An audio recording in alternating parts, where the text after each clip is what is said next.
தலைவணங்கி ஜெபம் செய்வோம். பரலோக பிதாவே, இந்த ஞாயிற்றுக்கிழமை காலை ஆராதனை வேளைக்காக உமக்கு நன்றி ஆண்டவரே. ஆண்டவரே, உம்முடைய முடிவில்லாத இரக்கத்தினாலும் அளவற்ற உம்முடைய அன்பினாலும் நீர் எங்களை பாதுகாத்து வழிநடத்தி வருவதற்காக உமக்கு நன்றி. இந்த ஆராதனை வேளையையும் உம்முடைய பிரசன்னத்தினாலே எங்கள் ஒவ்வொருவரையும் நீரே எங்களை ஆண்டு ஆசீர்வதிக்கணுமா என்று வரும். பாடல் வேலை, துதி ஸ்தோத்திரம், உம்முடைய திருவார்த்தை எல்லாவற்றிலையும் நீரே எங்களை பொறுப்பெடுத்து எங்களை வழிநடத்தணுமா என்று வரும்.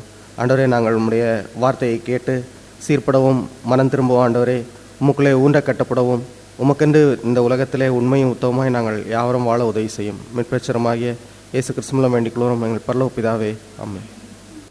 ஹல்லேலூயா. நம் முதலாவது பாடலாக பாடலின் 69 நாம் பாடுவோம். பாடலின் 69. கர்த்தர் செய்த நன்மைகள் எல்லாம் எண்ணி நன்றியுள்ளத்தோடு இந்த பாடலை பாடுவோம். கனியற்ற வாழ்விலும் கனிதர செய்த ஆண்டவர், உவர் நிலமாக இருந்த நம்மை விளை நிலமாக மாற்றிய நம் ஆண்டவர், எண்ணும் கடங்காத நன்மைகளை செய்த நம்முடைய ஆண்டவரை நன்றியுள்ளத்தோடு இதுவரை செய்த செயல்களுக்காக இயேசுவே உமக்கு ஸ்தோத்திரம் என்று பாடலை பாடுவோம்.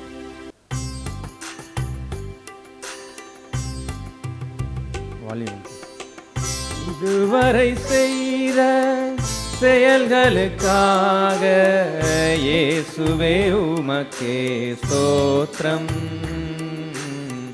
இயேசுவே உமக்கே ஸ்தோத்திரம். இதுவரை செய்த செயல்களுக்காக இயேசுவே உமக்கே ஸ்தோத்திரம், இயேசுவே உமக்கே ஸ்தோத்திரம்.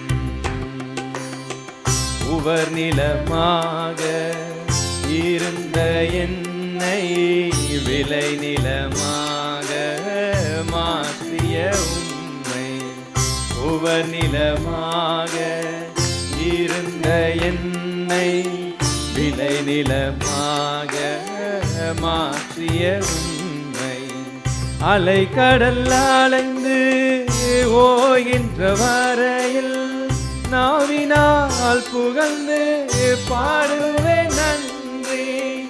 அலை கடல் அலைந்து ஓய்கின்ற வரையில் நாவினால் புகழ்ந்து பாடுவேன் நன்றி, நாவினால் புகழ்ந்து பாடுவேன் நன்றி. இதுவரை செய்த செயல்களுக்காக இயேசுவே உமக்கே ஸ்தோத்திரம், இயேசுவே உமக்கே ஸ்தோத்திரம். தனிமரமாக இருந்த என்னை கனிமரமாக மாற்றிய உம்மை, தனிமரமாக இருந்த என்னை கனிமரமாக மாற்றிய உம்மை, திசைகளும் கோள்களும் அசைகின்ற வரையில் இன்னிசை முழங்கியே பாடுவேன் நன்றி. திசைகளும் கோள்களும் அசைகின்ற வரையில் இன்னிசை முழங்கியே பாடுவேன் நன்றி, இன்னிசை முழங்கியே பாடுவேன் நன்றி. இதுவரை செய்த செயல்களுக்காக இயேசுவே உமக்கே ஸ்தோத்திரம், இயேசுவே உமக்கே ஸ்தோத்திரம். உம் சித்தம் செய்திட அழைத்தவர் நீரே, சொந்தமாய் என்னையே ஏற்றுக்கொள்வீரே. உம் சித்தம் செய்திட அழைத்தவர் நீரே, சொந்தமாய் என்னையே ஏற்றுக்கொள்வீரே. சோர்விலும் தாழ்விலும் சோதனையாவிலும் தாங்கி நீர் தயவா பாடுவேன் நன்றி.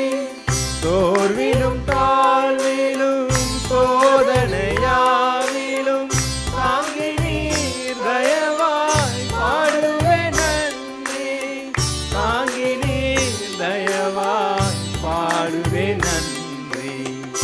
இதுவரை செய்த செயல்களுக்காக இயேசுவே உமக்கே ஸ்தோத்திரம், இயேசுவே உமக்கே ஸ்தோத்திரம். இதுவரை செய்த செயல்களுக்காக இயேசுவே உமக்கே ஸ்தோத்திரம், இயேசுவே உமக்கே ஸ்தோத்திரம். ஹல்லேலூயா. நாம் ரெண்டாவதாக 487வது பாடலை நாம் பாடுவோம். 487. விண்ணிலும் மண்ணிலும் உம்மை தவிர எனக்கு யார் உண்டு, அவரே என் வாஞ்சையெல்லாம் என்பதை, அவரே பற்றி கொண்டு வாழ்கிற வாழ்க்கையும் அவரே என் வாஞ்சை என்ற விருப்பத்தையும் வெளிப்படுத்தும் வண்ணமாக இந்த பாடலை பாடுவோம். விண்ணிலும் மண்ணிலும் உம்மை தவிர எனக்கு யார் உண்டு, இந்த மண்ணுலகில் உம்மையன்றி வேற விருப்பம் எது உண்டு.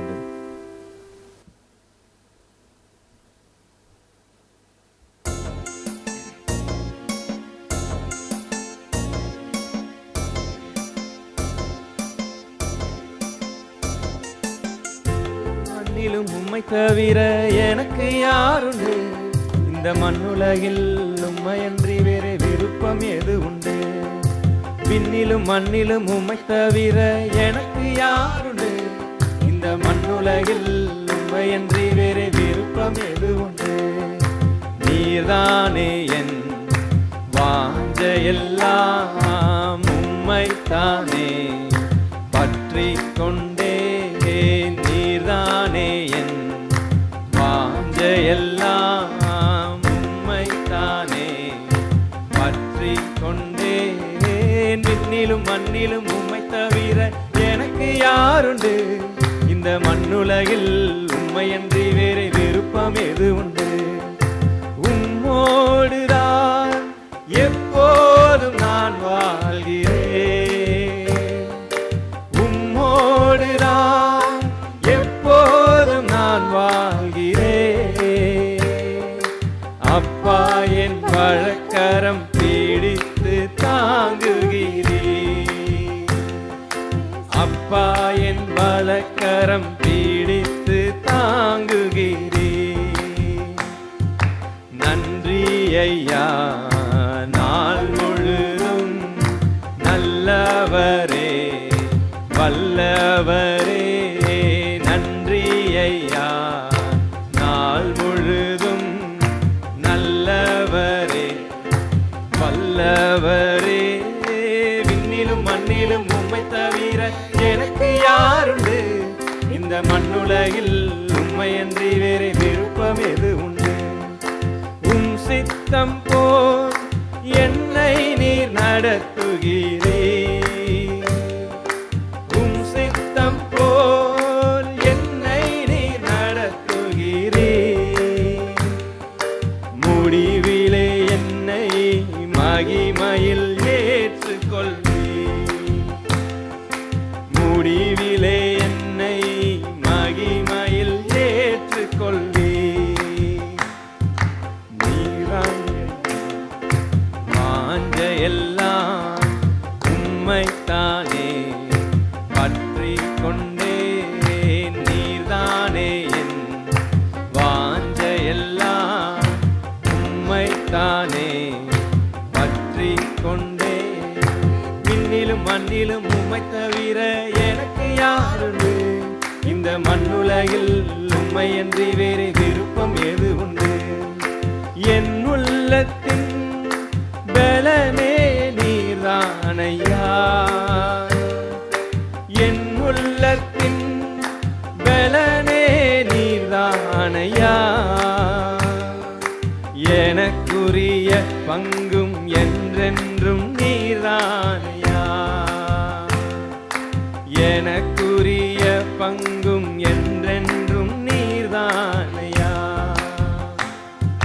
நீர்தானே என் வாஞ்சையெல்லாம், உம்மைத்தானே பற்றி கொண்டே, நீர்தானே என் வாஞ்சையெல்லாம், உம்மைத்தானே பற்றி கொண்டே. விண்ணிலும் மண்ணிலும் உம்மை தவிர எனக்கு யாருண்டு, இந்த மண்ணுலகில் உம்மையன்றி வேறு விருப்பம் எது உண்டு. உம்மைத்தானே நான்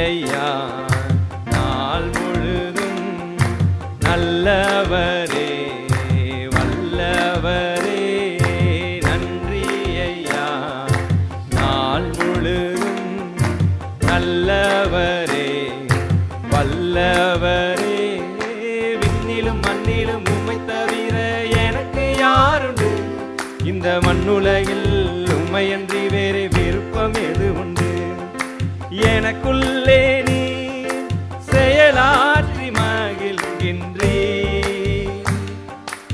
எனக்குள்ளே நீ செயலாற்றி மகிழ்கின்றே உம் சித்தம் செய்ய ஆற்றல் தருகின்றே உம் சித்தம் செய்ய ஆற்றல் தருகின்றே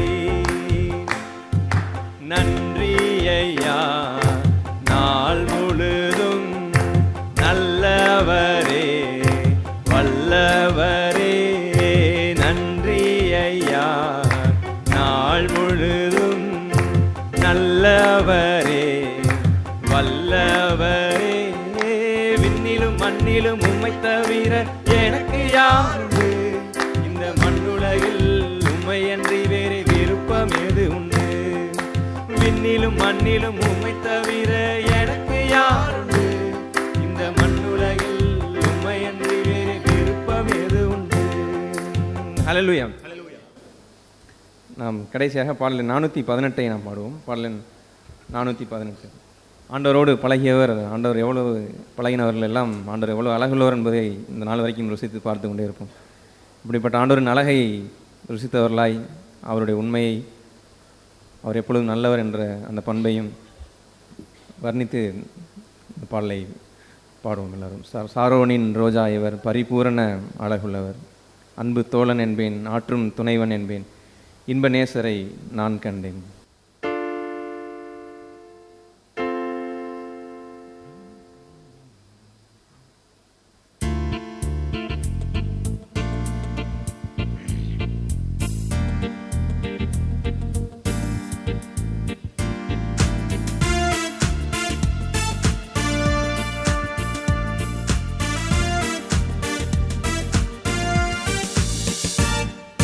சாரோனின் ரோஜா இவர், பரிபூரண அழகுள்ளவர்.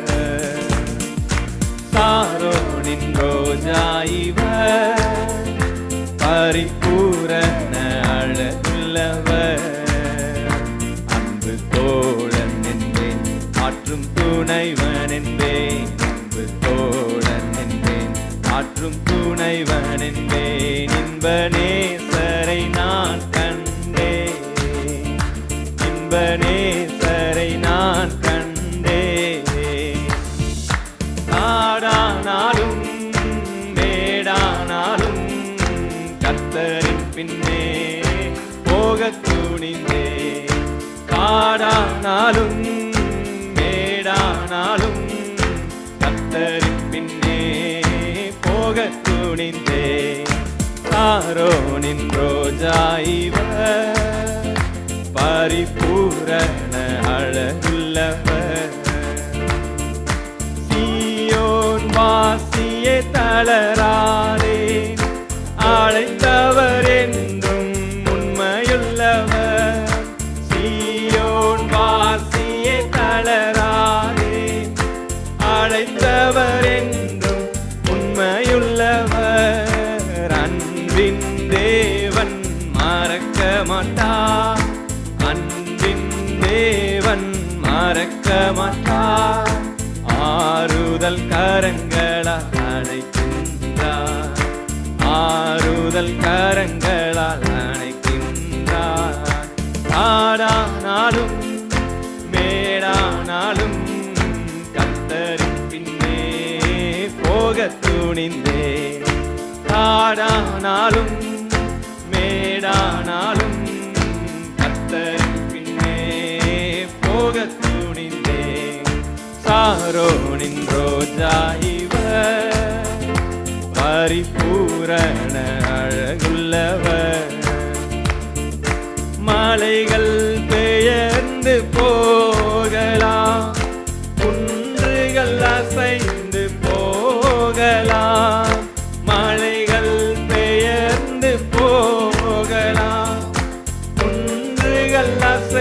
கடந்து போகலாம். மாறாதேவனின் புது கிருபை, மாறாதேவனின் புது கிருபை காலைதோறும் நமக்கு உண்டு, காலைதோறும் நமக்கு உண்டு.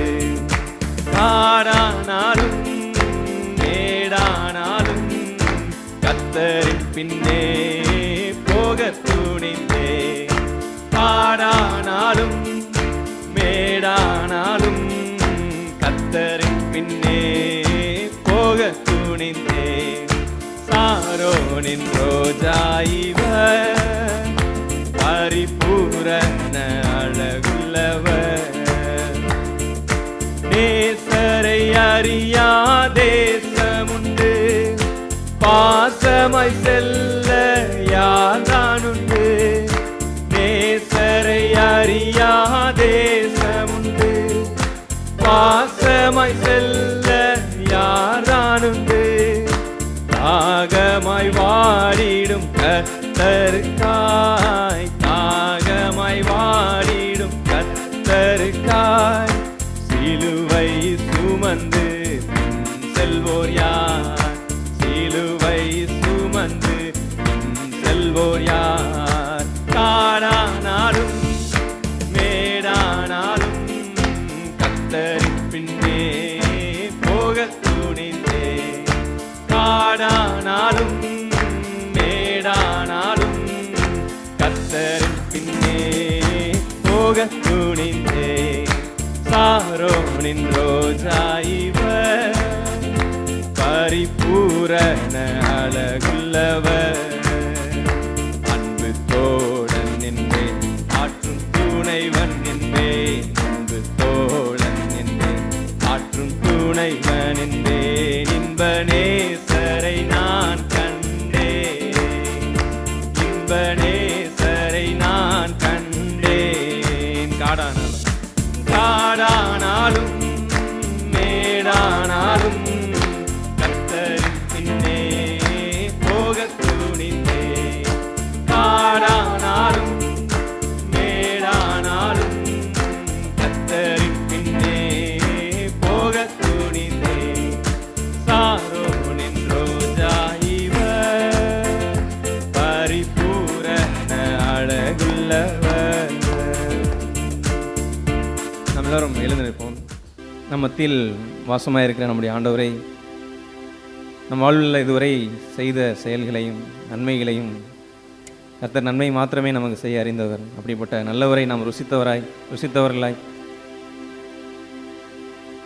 நல்ல துணைவனாய் நல்ல தோழனாய் நம் இந்த நாள் வரைக்கும் நம்ம கூட இருந்து நடத்தின நம்முடைய ஆண்டவரை எண்ணி அவரை நம்மை அழைத்தவர் உண்மையுள்ளவர், முடிவரை நம்மை நடத்துவார்.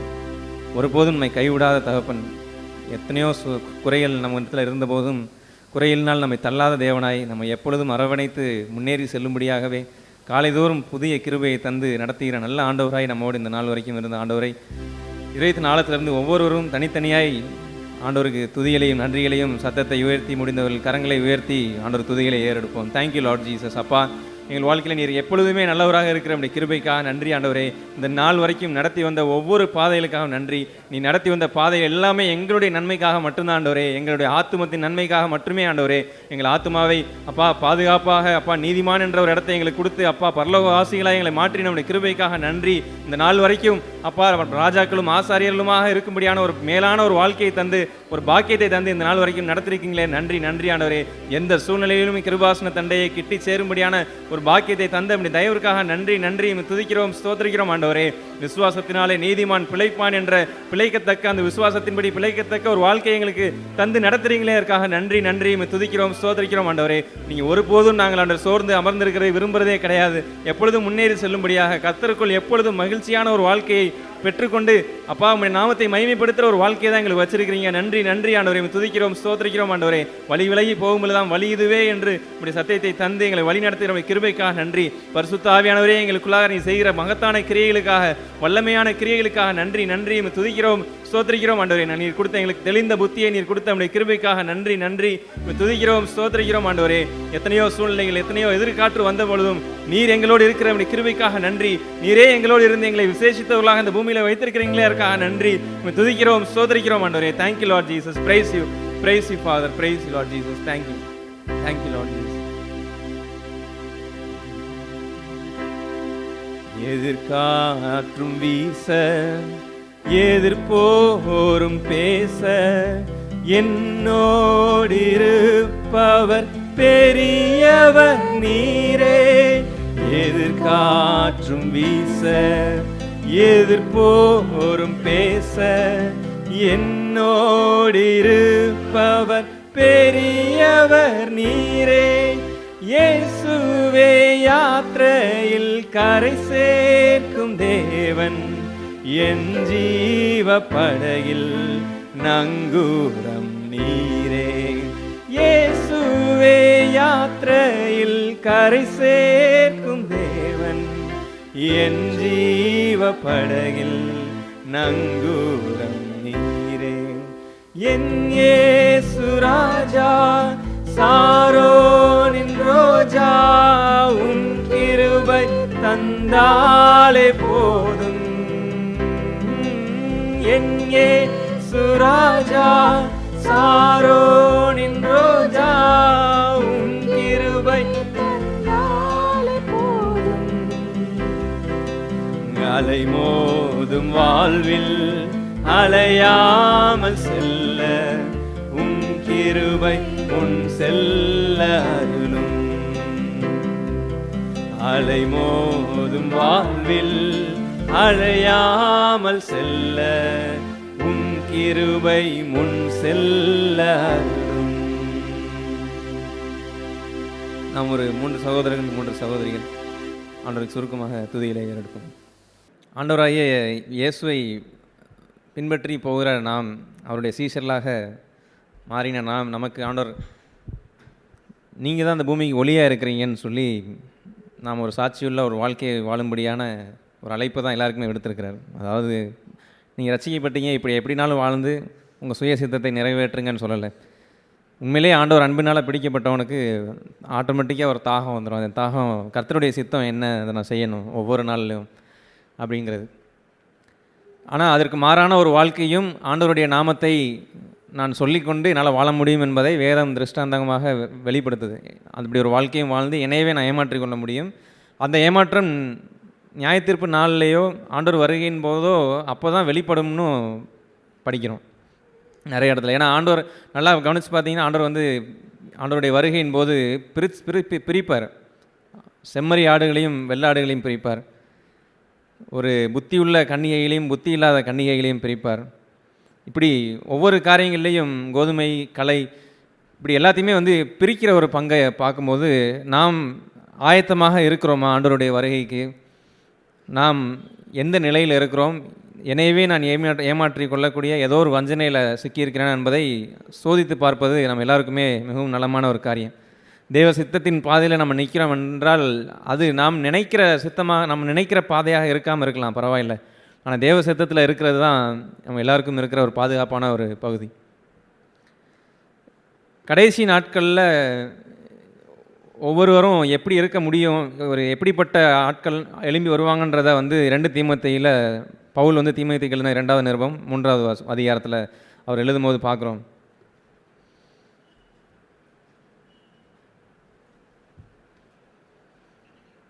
அதில் வரிசையாக நிறைய காரியங்கள் இருக்குது. கடைசி முதல் வசனத்துலேருந்து ஆரம்பிச்சோன்னா, மேலும் கடைசி நாட்களில் கொடிய காலங்கள் வரும் என்று அறிவாயாக, எப்படி எனில் மனுஷர்கள் அப்படின்னு சொல்லி தற்பிரியரும் பணப்பிரியரும் வீம்புக்காரரும் அப்படின்னு சொல்லி வரிசையாக எப்படிப்பட்ட மோசமான நிலையில் இருக்கக்கூடிய ஒரு இடத்துலேருந்து வர முடியும் என்பதை இங்கே படிக்கும் பொழுது நம்மையும் அந்த இடத்துல வைத்து சோதித்து பார்ப்பது ரொம்ப நலமான ஒரு காரியம். ஏன்னா இது யாரையோ சொல்லியிருக்கு, அவங்கெல்லாம் இப்படி இருக்காங்க இவங்கெல்லாம் இப்படி இருக்கிறாங்கன்னு சொல்லி பிறருக்கு கை நீட்டுவதற்கு பதிலாக முதலாவது என்னை நான் சோதித்து பார்க்க வேண்டியது தான் முதல் பங்காக இருக்குது. இதில் எல்லாத்தையும் இன்றைக்கி தியானிக்க போகிறதில்லை. ஆனால் அந்த ஒரு பகுதி நம்ம பார்க்கக்கூடிய பகுதி இன்றைக்கி எடுக்கிறது 5வது வசனத்தை எடுத்தோம்னா, தேவ பக்தியின் வேஷத்தை தரித்து அதன் பெலனை மறுதளிக்கிறவர்களாயும் அப்படின்னு சொல்லி இருப்பார்கள். இப்படிப்பட்டவர்களை விட்டு நீ விலகுன்னு சொல்லி தீமோத்தேயுக்கு அங்கே எழுதுறார். தேவ பக்தியின் வேஷத்தை தரித்து அதன் பெலனை மறுதளிக்கிறவர்கள் என்று இங்கே படிக்கிறோம். வெளிப்பிரகாரமான ஒரு நல்ல கிறிஸ்தவன் என்று பெயரை பெற்றுக்கொள்வது ரொம்ப ஈஸி.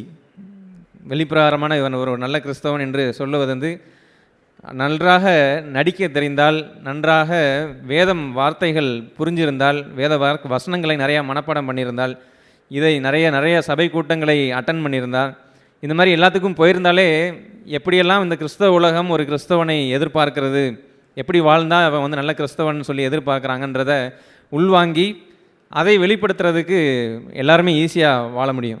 அதுதான் ரொம்ப டேஞ்சரான ஒரு பங்கு. ஏன்னா கிறிஸ்தவ வாழ்க்கையே வந்து கர்த்தருடைய பார்வையா மனுஷனுக்கு முன்பாகவா அப்படிங்கிறதுல தான் அடிப்படையே இருக்குது. மனுஷன் கர்த்தருடைய பார்வையில் வாழும் பொழுது மனுஷனுக்கு முன்பாக எதை கொண்டு போவோம் என்பதை கர்த்தர் தீர்மானித்து நம்மளை நடத்துவார். ஆனால் அந்த கர்த்தருடைய பார்வைன்ற ஒரு பங்கையே நம்ம நிராகரித்துட்டு நாம் மனுஷனுக்கு முன்பாக வாழ போகும் பொழுது தான் நம்மையே ஏமாற்றிக் கொள்கிற ஒரு இடத்துலையும், ஏனென்றால் என் வாழ்க்கை முடிவு வரை நான் சரியான இடத்துல இருக்கிறேன், ஏனென்றால் என்னை எல்லாம் இந்த மனிதர்கள் ஏற்றுக்கொண்டார்கள், இவர்களெல்லாம் என்னை வந்து நல்ல கிறிஸ்தவன் என்று சொல்லிவிட்டார்கள் அப்படின்னு சொல்லி என்னையவே நான் வந்து சாட்டிஸ்ஃபை பண்ணி, என்னையவே நான் வந்து ஒரு தடவி கொடுத்து நல்ல ஒரு கிறிஸ்தவன் நீ என்று சொல்லி என்னை ஏமாற்றிக்கொள்ள முடியும். ஆனால் ஆண்டவரோ தெளிவாக பிரிச்சிருவார். அந்த இடத்துல தேவ சித்தம் செய்தது யார், செய்யாதது யார் என்பதை பிரிச்சிருவார். இதை தான் அங்கே மத்தேயுல மலை பிரசங்கத்தில் ஆண்டவர் சொல்லும்போது, கர்த்தாவே கர்த்தாவேன்னு கூப்பிட்ற எல்லாருமே பரலோக ராஜ்யத்தில் பிரவேசிக்க முடியாதுன்னு சொல்லிட்டார். அப்போ தேவ சித்தம் செய்தது யார் தேவனுடைய சித்தம் அந்த செஞ்சு இந்த பூமியில் வாழ்ந்தாங்களோ அவங்க மட்டும்தான் பரலோகத்தில் பிரவேசிக்க முடியும்னு சொல்லிட்டார். அப்படியே தேவ சித்தம் செய்யாதவர்களை ஆப்போசிட், அதாவது நல்லவனுக்கு ஆப்போசிட் கெட்டவன் அப்படின்னு சொல்கிறது மாதிரி, தேவ சித்தம் செய்யாமல் இருக்கிறவனுக்கு ஆப்போசிட் என்னென்னா அக்கிரம செய்யக்காரர்னு சொல்லி அந்த மலை பிரசங்கத்தில் அவர் சொன்னார். அக்கிரம செய்யக்காரர்களே என்னை விட்டு அகன்று போங்க, நீங்கள் உங்களை நான் அறியேன்னு சொல்லிடுவார். அப்போ தேவன் அங்கே ஒரு அழகாக வெளிப்படுத்துகிற ஒரு காரியம் என்னென்னா, தேவ சித்தம் செய்யாமல் ஒரு வாழ்க்கையை வாழ்ந்தோம்னா வெளிப்படையாக நல்ல சொசைட்டியில் நல்ல கிறிஸ்தவன் என்று பெயரை பெற்றிருந்தாலும், ஏன்னா அவங்களெல்லாம் உங்கள் நாமத்தினால் எப்படி செஞ்சோமே, உங்கள் நாமத்தினால் இதை செய்தோமேன்னு சொல்லி வரிசையாக லிஸ்ட்டு போடுறாங்க. ஏன்னா அவங்க அதை தான் எதிர்பார்த்து கொண்டு இருக்கிறாங்க. ஆனால் அங்கே ஆண்டவர் சொன்னது வந்து அக்கிரம செய்யக்காரனை என்னை விட்டு அகன்று போ, நான் உன்னை அறியேன்னு சொல்லிட்டார். அப்போ இந்த பூமியில் ஆண்டவர் என்னை தெரிந்து கொண்ட ஒரு பங்குன்னு வரும்பொழுது அவரோடு உறவு கொண்டு ஏதேன் தோட்டத்தில் இழந்த அந்த உறவை நாம் திரும்பி மீண்டும் பெற்று, அந்த உறவு நிமித்தம் நான் கிறிஸ்தவ வாழ்க்கையை முன்னாக செல்லும் பொழுது பரிசுத்த ஆவியை பெற்று, ஏன்னா ஆண்டவர் சொன்னார், நீங்கள் பரிசுத்த ஆவியை நீங்கள் பெற்றுக்கொண்ட போது எனக்கு சாட்சிகளாக இருப்பீங்கன்னு சொன்னார். அது எனக்குன்றது என்னுடைய இருதயத்திலேருந்து ஆரம்பிக்குது. யாருமே பார்க்காத ஒரு அந்தரங்கமான ஒரு ரூம்லேருந்து ஆரம்பிக்குது. வெளியே நல்ல பேர் வாங்குறது யூஸ் இல்லை, அந்தரங்கமான யாரும் பார்க்காத ஒரு அறையில் ஆரம்பிக்குது. அப்போ நீ எருசலேமிலும் சாட்சியாக இருப்ப, யூதேயாவிலும் சாட்சியாக இருப்ப, உன் வீட்லேயும் சாட்சியாக இருப்ப, உன் உறவினர்கள் மத்தியும் சாட்சியாக இருப்ப, சமாரியாவிலும் சாட்சியாக இருப்ப, உலகெங்கிலும் சொல்கிறார். நீ எங்கே போனாலும் சாட்சியான இருக்கக்கூடிய ஒரு வாழ்க்கையை வாழ்வதற்கு பரிசுத்த ஆவியானவர் இல்லாமல், என் இடத்துல பரிசுத்த ஆவி இல்லாமல் நல்ல ஒரு பரிசுத்த ஜீவியனை நான் வாழவே முடியாது.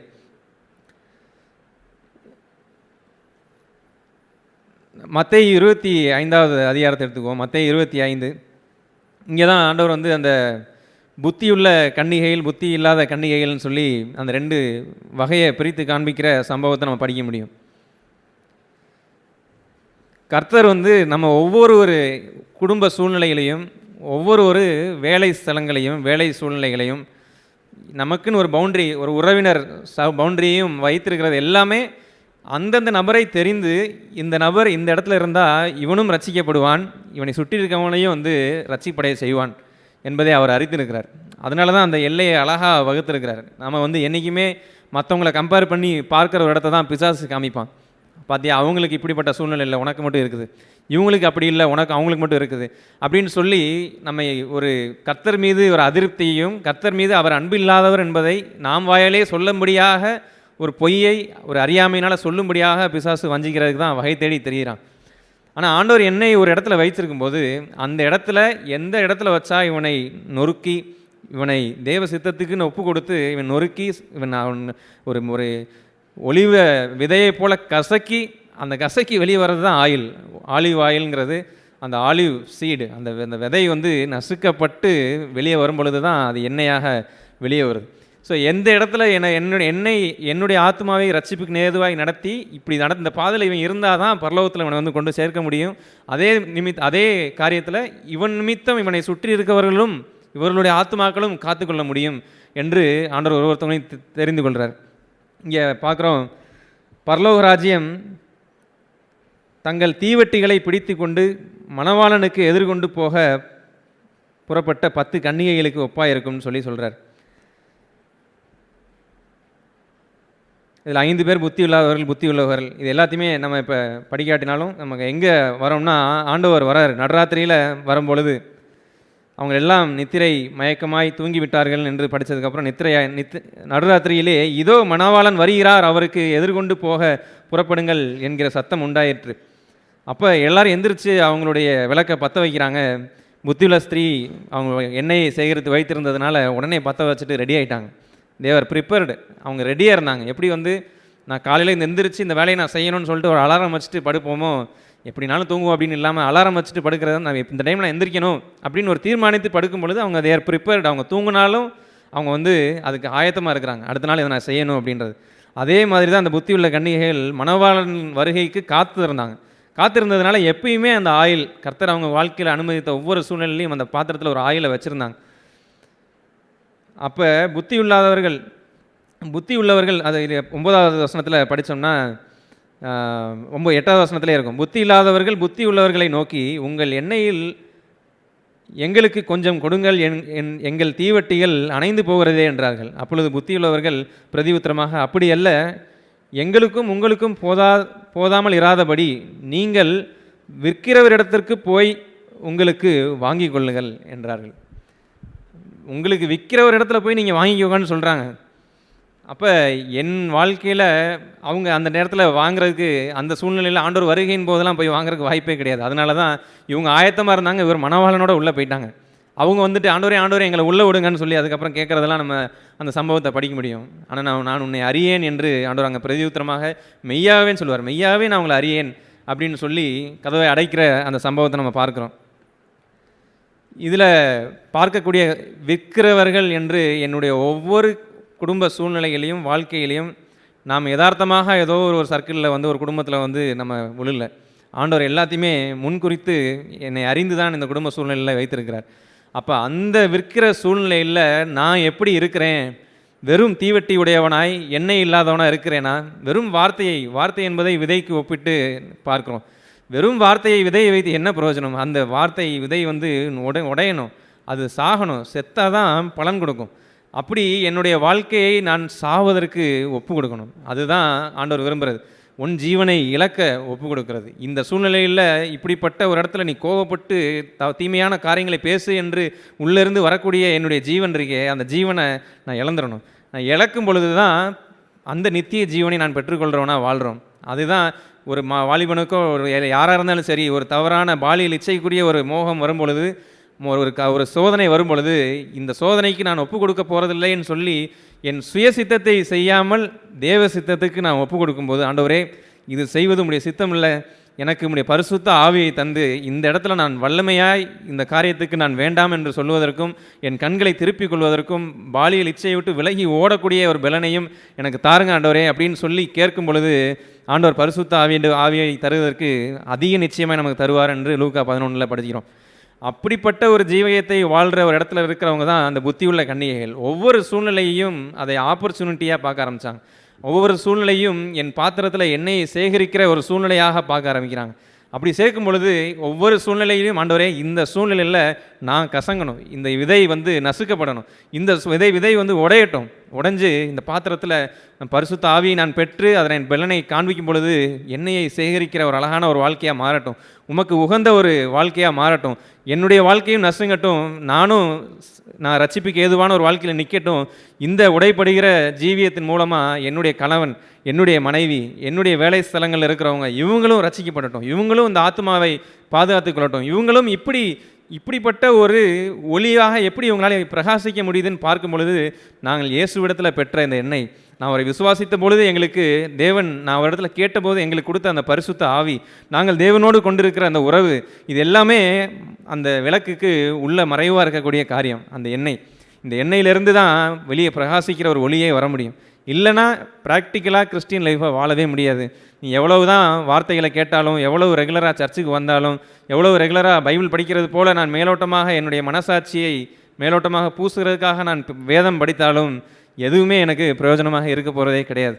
அதனால் தேவன் எனக்கு ஒவ்வொரு சூழ்நிலையிலையும் கொடுக்கும் பொழுது அதையெல்லாம் ஆப்பர்ச்சுனிட்டியாக பார்த்து, நான் வெறும் விதையை வைத்து விதையை வீசுகிறவனா அல்ல, நான் உடைக்கப்பட்ட விதையாய் ஜீவனை வெளிப்படுத்துறதுக்காக வாழ்கிறது தான் ஒரு கிறிஸ்தவ வாழ்க்கை.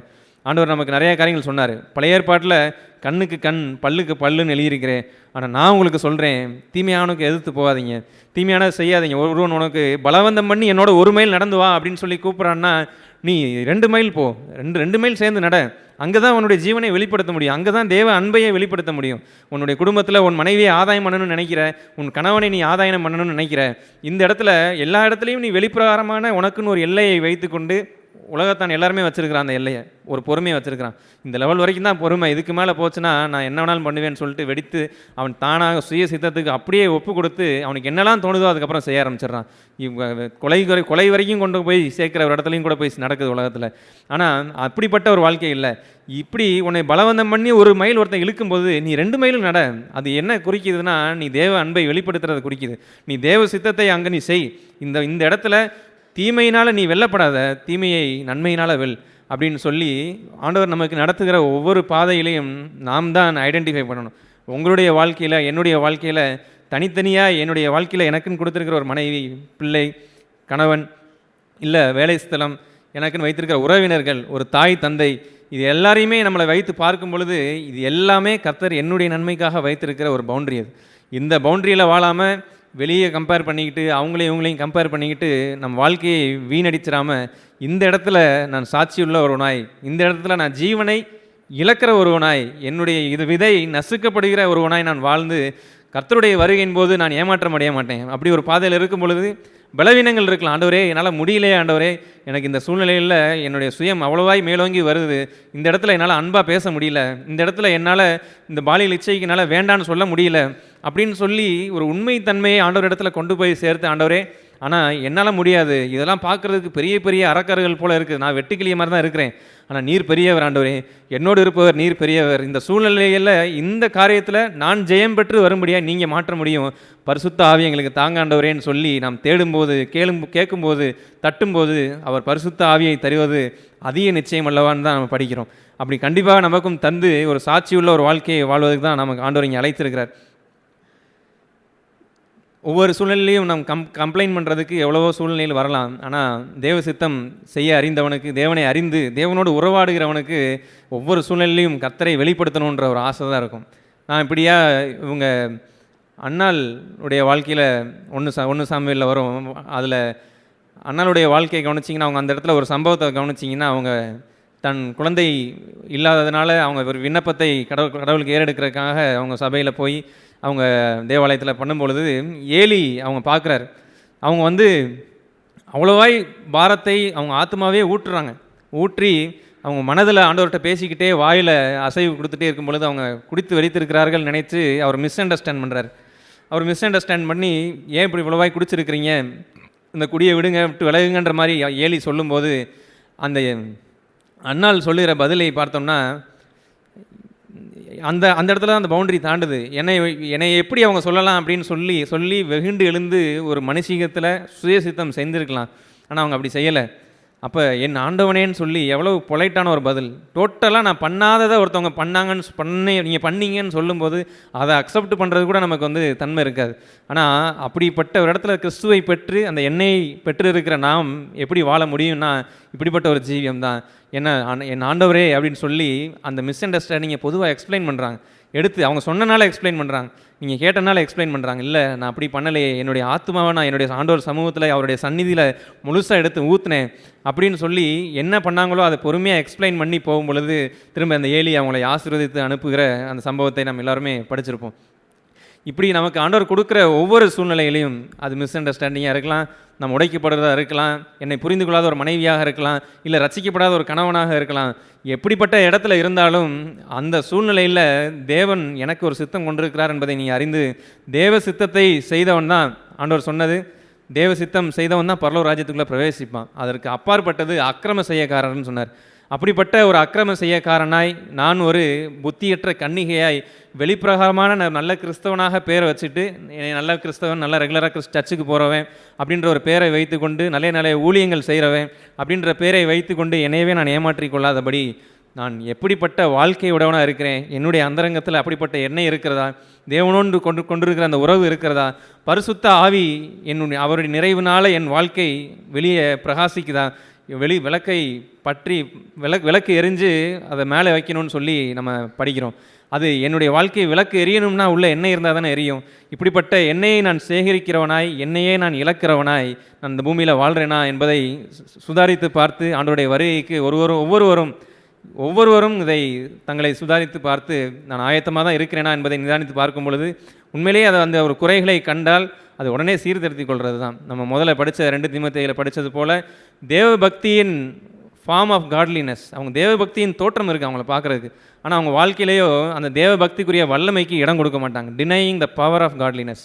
அவங்க தேவ பக்தியின் தோற்றம் கொண்டவனாய் வாழ்ந்து, ஆனால் தேவ பக்திக்குரிய ஒரு சூழ்நிலை வரும்பொழுது இந்த சூழ்நிலையில் தேவனை நீ பிரதிபலி, இந்த சூழ்நிலையில் ஒரு திவ்ய சுபாவத்தை நீ வெளிப்படுத்தி காட்டு உன்னுடைய குடும்பத்தில் அப்படின்னு வரும்பொழுது அதெல்லாம் என்னால் முடியாது, நான் என்ன இயேசுவா என்று சொல்லி அந்த சூழ்நிலைகளை ஒதுக்கி போக முடியும். அப்படிப்பட்ட ஒரு டேஞ்சர், அது ஒரு அப்படிப்பட்டவனை விட்டு விலகுன்னு சொல்லி தீமோத்தேயுக்கு பவுல் எழுதுகிறார்.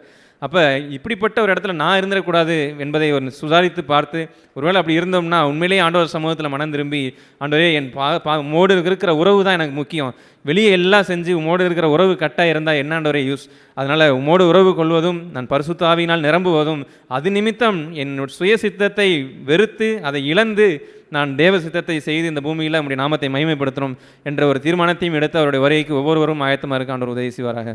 ஆமீன். நான் கேட்ட வார்த்தைகளுக்கு ஆண்டவர் நன்றி செலுத்துகிறேன்.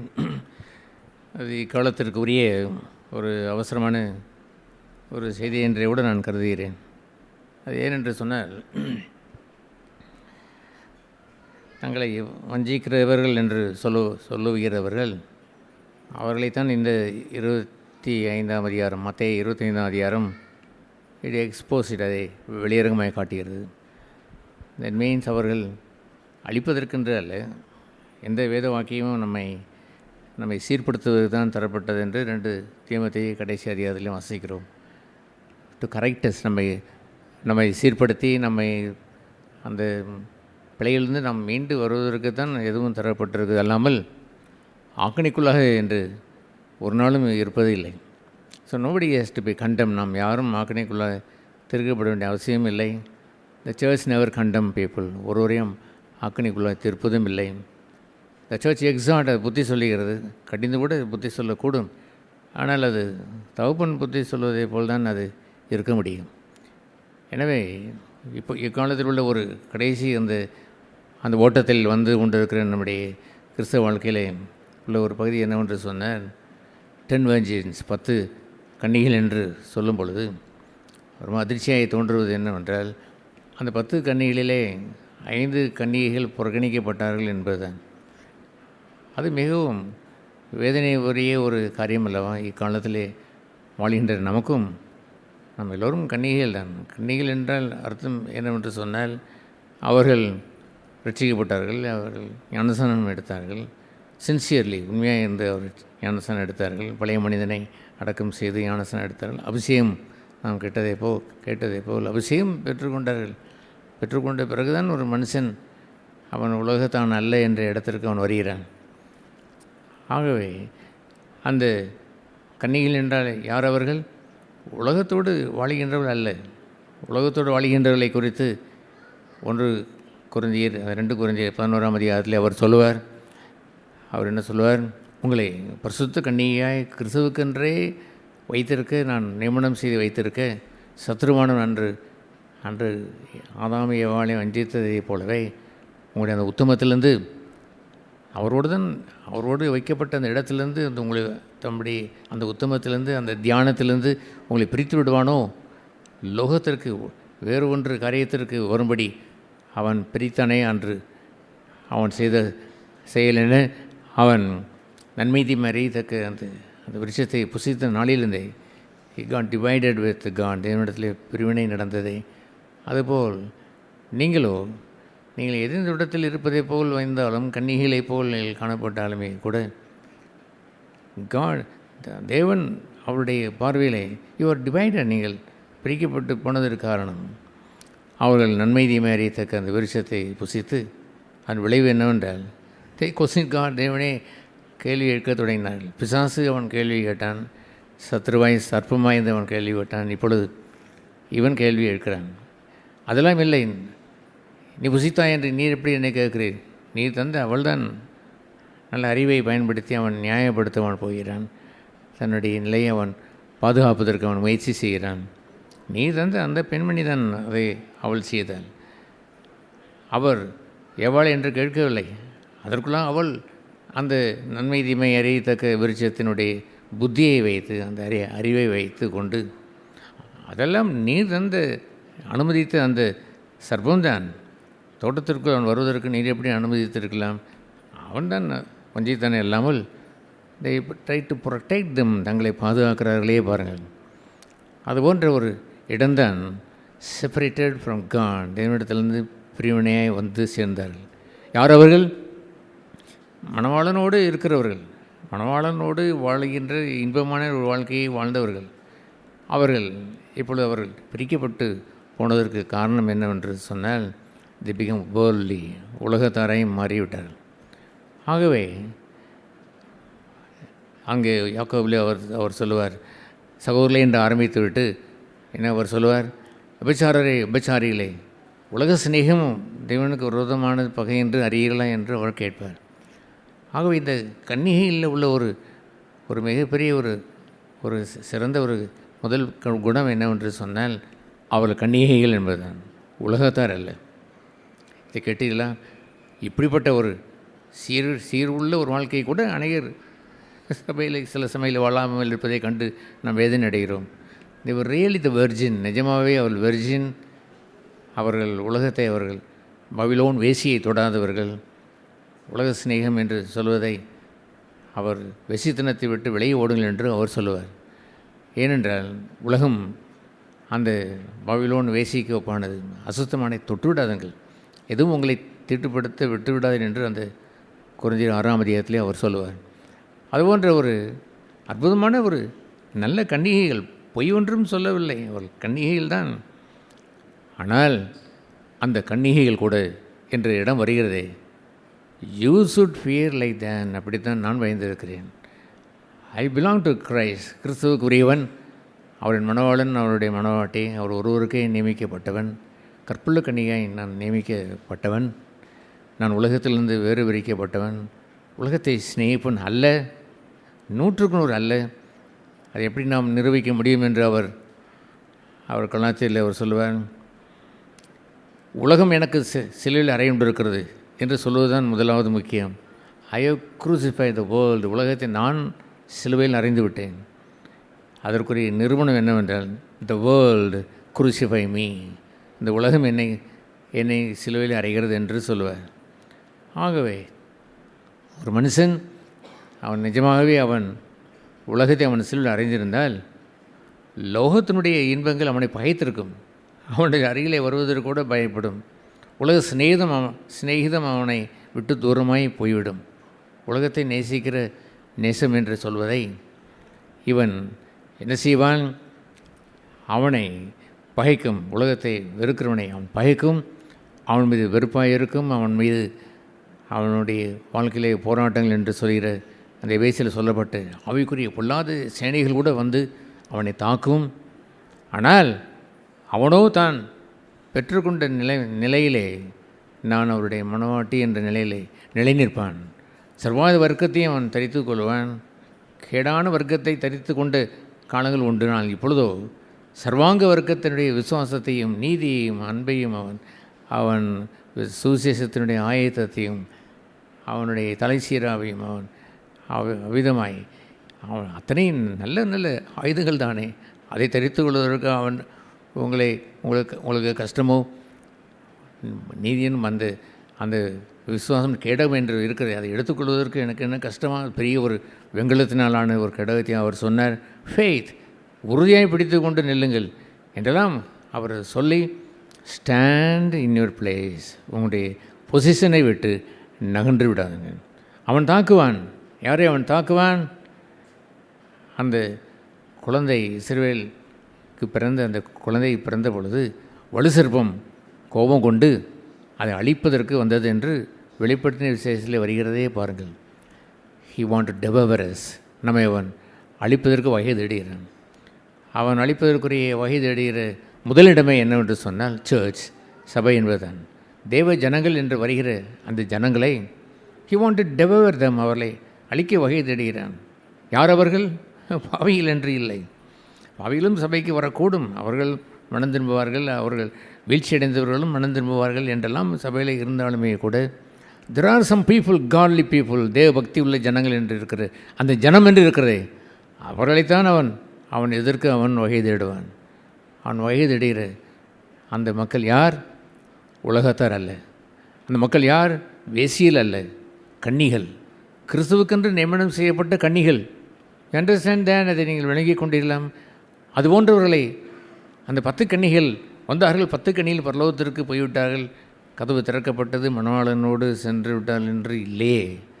அந்த 10 கன்னிகளிலே 5 கன்னிகளை அவர் ஒதுக்கி வைத்து விட்டார். அந்த 5 கன்னிகளை ஒதுக்கி வைத்து விட்டு கதவை சாத்தி போட்டு விட்டார். அதுபோன்ற செயலை அதுக்குத்தான் நாம் பயந்திருக்க வேண்டும். நாட் அன்னெசரி, தேவையில்லாத பயத்தை நான் சொல்லவில்லை. We should have the fear of God. தெய்வ பயம் கொண்டிருக்க வேண்டும். நம்மை ஒரு அகந்தையை கொண்டவர்களாய், நாம் தெய்வனுக்குரியவள் என்று அகந்தை கொண்டவர்களாய், நான் மேம்பட்டவன் என்று எண்ணி விடாதீர்கள். நிற்கிறேன் என்று சொல்லுகிற நீ விழாதிருக்க ஜாக்கிரதையா என்று சொல்வதெல்லாம் அவன் பிறரை ஒப்பிட்டு பார்த்து தன்னைத்தானே அவன் நிதானித்து அறிந்து கொண்டு ஐ மீன் குட் மேன், அவன் நல்லவன் என்று அவன் எண்ணிக்கொள்கிறான். ஏன் அந்த ஐஸ்வர்யவான் நல்ல போதரி என்று கூப்பிட்டான் என்று சொன்னால் அவன் தன்னை நல்லவன் என்று எண்ணிக்கொண்டான். ஆகையினால் தனக்கு அவர் ஒன்றை போதிப்பதற்கு வருவதற்கு நன்மையானதை சொல்ல வருகிறவர் என்று அவருக்கு நல்ல போதர் என்று பெயரிடவும் செய்தான். இயேசு மறுத்து விட்டாரே. அவன் என்ன நோக்கத்தோடு வருகிறான் என்பதை அறிந்துவிட்டு நோபடி இஸ் குட், ஒருவரும் நல்லவன் அல்ல, தேவன் ஒருவரே என்று விரலை மேலே உயர்த்தி காண்பித்து விட்டார். நான் உனக்கு சொல்கிறேன் என்று அவர் சொல்ல வந்த போதகம் எல்லாம், அவனை அன்பு கூர்ந்து சொன்ன போதகம் எல்லாம் விட்டுவிட்டு என்று கூறினார். உனக்குண்டான யாவற்றையும் விட்டுவிட்டு என்று சொன்ன அந்த பகுதியை எதை வைத்து அவர் சொன்னார்?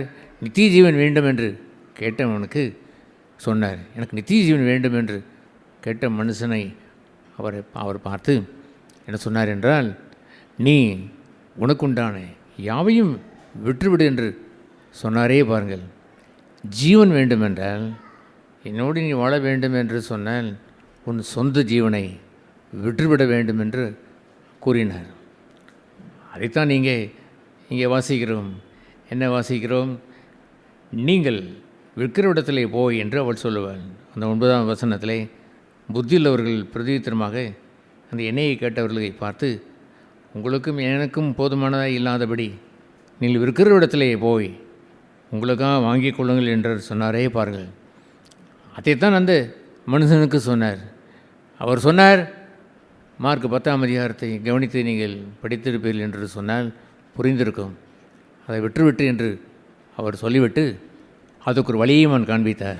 டேக் யுவர் கிராஸ், உன்னுடைய சிலுவையை எடுத்துக்கொண்டு ஃபாலோ மீ, என்னை பின்பற்று என்று சொன்னாரே பாருங்கள். இது பியூட்டிஃபுல் காஸ்பல், அழகுள்ள காஸ்பல். அவனை அன்பு கூர்ந்து சொன்னார் என்று எழுதியிருக்கிறது. காட் லவ்ஸ் மீ, அவர் என் அன்பு கூறுவார் என்று சொன்னால் he will say that same thing, அதையே தான் சொல்லுவார். அவனை அன்பு கூர்ந்து அதை சொன்னார் என்று எழுதியிருக்கிறது. அவனோ அதை மறுத்து விட்டான். நித்திய ஜீவன் வேண்டும் என்று அவன் கேட்டான். தன் சொந்த ஜீவனை அளிப்பதற்குரிய வழியை அவர் கற்றுக் கொடுத்தார். செல்லிட், அதை விட்டுவிடு என்று அவர் சொன்னார்.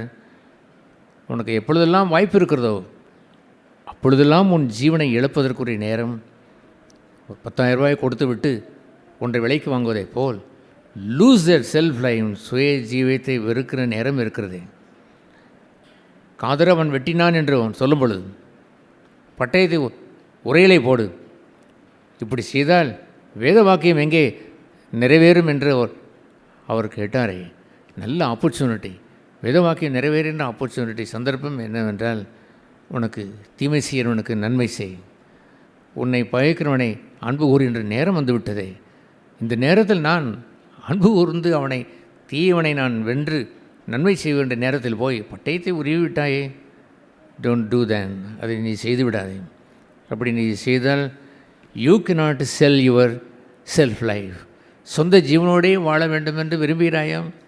அவன் செல்வந்தன், தன் சொந்த ஜீவியத்திலே செல்வந்தன், வருத்தத்தோடு அவன் போனான். பின் எப்படி இருக்கும்?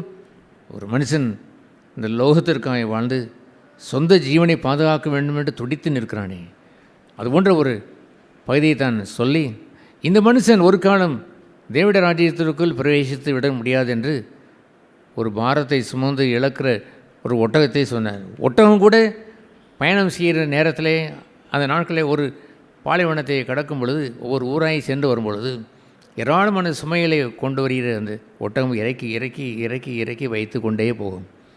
அந்த பாரம் சுமக்கிற ஒட்டகம் கூட எல்லாம் இறக்கி வைத்து விட்டு பரலோக ராஜ்யம் வந்துவிடும். இந்த மனுஷன் வரமாட்டான். இவன் தன் மீது சுமந்திருக்கிற சுயத்தின் பாரத்தை உணராதவன். இவன் நல்ல கிறிஸ்தவனை போல் தோன்றுகிறான், ஆனால் இழப்பதற்கு சம்மதிக்க மாட்டேன் என்று சொல்கிறான். ஒரு மனுஷன் அந்த கேட்டதை போல் நசுங்கின விதை என்று எழுதியிருக்கிறதே, வேத வாக்கியம் முழுவதுமே விதைகள் தான். அந்த விதைக்கிற ஊமையை பார்த்து ஆண்டவர் சொல்லும் பொழுது, அந்த விதை வேத வசனத்திற்கு ஒப்பானது என்று அதை கூறுவார். அதுபோன்ற ஒரு வேத வசனம் தெரிந்தால் போதுமா? வேத வித்வானாய் பண்டிதனாய் மாறிவிட்டால் கூட போதுமா? எல்லாமே இருந்திருந்தாலும் இயேசுவை போல் ஒன்று சொல்லியிருக்க வேண்டும். புத்தக சுருளில் என்னை குறித்து தான் எழுதியிருக்கிறது, மற்றவர்களுக்கு உபதேசிப்பதற்கு அல்ல. அந்த வேதபாரர்கள் மற்றவர்களுக்கு பிரசங்கித்தார்கள், சொல்லுவார்கள், தாங்கள் செய்தது இல்லை. நான் இயேசு என்ன செய்தார் தெரியுமா? அவர் அந்த புத்தக சுருள் எழுதப்பட்ட அத்தனை வார்த்தைகளையும் வசனங்களையும் அவர் ஏற்றுக்கொண்டார். என்னை குறித்து எழுதியிருக்கின்ற மார்பிளையே சேர்த்து அணைத்து வைத்து கொண்டார். இது யாருக்கோ இது அவருக்கோ என்று சொல்வதற்கு என்று இல்லை, அத்தனையும் எனக்குரியதான்.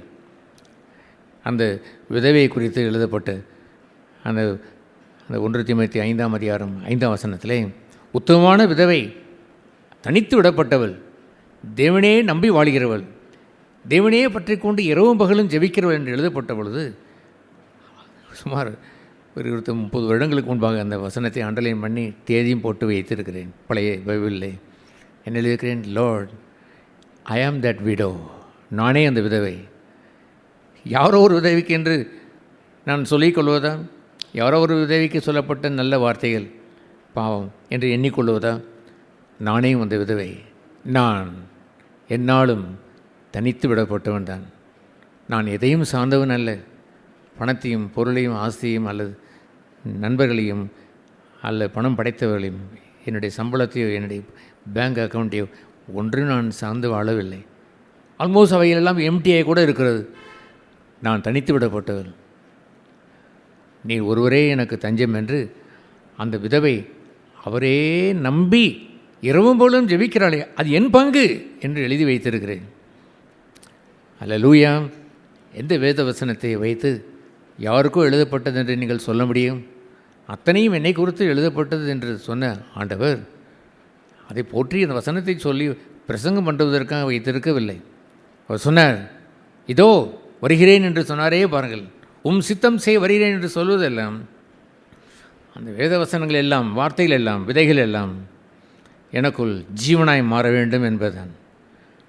ஆகவே வேத வசனத்தை விதைகளாய் மாத்திரம் வைத்து கொண்டு நிறைய விதை வைத்திருக்கிறீர்கள், பிரயோஜனம் என்ன? அந்த புத்தி இல்லாத கன்னிகள் போல் கன்னிகளாய்த்தான் இருக்கிறீர்கள். விதை நீ அறிந்து கொண்டீர்கள். அந்த ஜனங்களோடு, புத்தியுள்ள ஜனங்களோடு, ஞானமுள்ள ஜனங்களோடு நடப்பதை போல் நடப்பதற்கு கூட உங்களுக்கு தைரியம் உண்டாயிருக்கிறது. அந்த அளவிற்கு நீங்கள் வைத்திருக்கிறீர்கள். ஆனால் அவர்களோ, அந்த விதையோ நசுக்கப்படுவதற்கு அவர்கள் விட்டு கொடுத்ததில்லை. வேதவாக்கி நிறைவேற வேண்டும். நம்ம கேட்டதை போல் அந்த அன்னாள் மிஸ் அண்டர்ஸ்டாண்ட் ஆக்கப்பட்ட பொழுது, அன்னாளை அவள் குடித்திருக்கிறாள் என்று சொல்லும் பொழுது, இல்லாததையும் அவன் சொல்லிவிட்டானே என்ற ஆத்திரம் படாமல், ஆண்டவனே அப்படி அல்ல என்று அவன் சொல்கிற ஒரு பகுதியும் இருக்கிறதே, that is the time of crushing there. அங்கே ஒரு நசுக்கப்படுகின்ற நேரம். பட்டயத்தை வைத்து என்னுடைய ஜீவனை காக்க வந்தாயா, நான் ஜீவனை இழப்பதற்காக துடித்து கொண்டிருக்கிற நேரம், வேதவாக்கி நிறைவேறும் என்று நான் காத்திருக்கும் பொழுது இப்படி செய்கிற உரையிலே போடு என்று சொல்லி வைத்து விட்டு அவனை அன்பு கூர்ந்து அவன் காதுகளை அவன் ஒட்ட வைப்பதும் அவர்கள் பின்னால் பணிந்து அவர் சென்ற செயலும் பார்க்கிறோமே. அதுபோன்று விற்கிற நேரம் என்று வருகிற ஒரு நேரம் இருக்கிறது அல்லவோ, அந்த நேரங்களிலெல்லாம் வேதவாக்கியம் நிறைவேற வேண்டுமே, இதோவும் சித்தம் செய்ய வேண்டுமே என்று சொல்லுவதெல்லாம் இதோ வருகிறேன் என்று ஆர்வமுடன் வர வேண்டும். அல்லேலூயா. I want to say that, நான் சொல்ல விரும்புகிறேன். அந்த இதோ வருகிறேன் என்ற அந்த வார்த்தையானது என் உள்ளத்தின் ஆழத்தில் ஒரு 40 வருடங்களுக்கு முன்பாக எழுத வைத்த வார்த்தைகள். நான் பின்வாங்கி, நான் கொஞ்சம் தயங்கி, கொஞ்சம் யோசித்து பார்த்து அப்புறம் வருகிறேன் என்று நான் சொல்ல விரும்புவதில்லை. அன்று முதல் இன்று வரைக்கும் கர்த்தாவே, உம்முடைய வேதவாக்கியம் என்னை குறித்து இப்படி சொல்லப்பட்டிருக்கிறது அறிந்தவுடன் என் விதை நசுக்கப்பட வேண்டும். விதை நசுக்கப்படாமலே நீங்கள் போதிப்பது சரிதானா? அந்த வேதபாரனை போல மாறுவது சரிதானா? அன்பு இன்று பிறருக்கு சொல்லிவிட்டு நீங்கள் விரோதம் வந்த பொழுது விரோதிக்கிறீர்களே, அது சரிதானா? உங்களுக்கு விரோதம் வந்த பொழுது அந்த அந்த விதை நசுக்கப்பட வேண்டுமல்லவோ? அந்த விதையை நசுக்கி இருந்தால் அங்கே பாத்திரத்திலே எண்ணெய் உண்டாயிருக்கும். அவர்களோ எல்லாரும் பார்க்கக்கூடிய அளவிற்கு இவன் உலகத்தான் அல்ல, இவன் குட் கிறிஸ்டியன், அவன் சில சமயங்களில் நகைப்படாத கிறிஸ்தவன் என்று பெயரோட வைத்திருப்பான், அவன் வெள்ளை சட்டை போட்டிருக்கிறவன் என்று பெயரோட வைத்திருந்திருப்பான், அவன் இஸ் எ சிம்பிள் மேன் என்று அவன் சொல்வதை வைத்திருப்பான், அவன் பெரிய விலையேறப்பட்ட ஜாமான்களை வீட்டில் வாங்கி வைத்திருக்க மாட்டான் என்ற பெயரை கூட அவன் வைத்திருப்பான், ஒரு ஹெர்மிட் போல, ஒரு சன்னியாசியை போல் இருக்கிறான் என்று கூட அவன் பெயரை அவன் வாங்கி வைத்திருப்பான். போதுமா? அதெல்லாம் வைத்து மனுஷனுடைய அபிப்பிராயங்கள் இருக்கிறதை போதுமா? அத்தனையும் வெளியே உள்ள சாட்சிகள் தான். ஆனால் இந்த புத்தியுள்ள கனிகள் செய்ததெல்லாம் இன்சைட் தம், தங்களுடைய பாத்திரத்திலே எண்ணெய் வைத்திருந்தார்கள், க்ரஷ் பண்ணி வைத்திருந்தார்கள், சுயம் நொறுங்குவதற்கு ஒப்பு கொடுத்து வைத்திருந்தார்கள். சுயம் ஒப்பு கொடுக்கின்ற நேரங்களிலெல்லாம் நொறுங்குவதற்கு விரும்பாத ஒரு மனுஷன், இந்த மனுஷன் ஒட்டகம் கூட இறக்கி வைத்துவிடும், இவன் சுமை இறங்குவதில்லை, கொண்டு போய் கொண்டே இருப்பான்.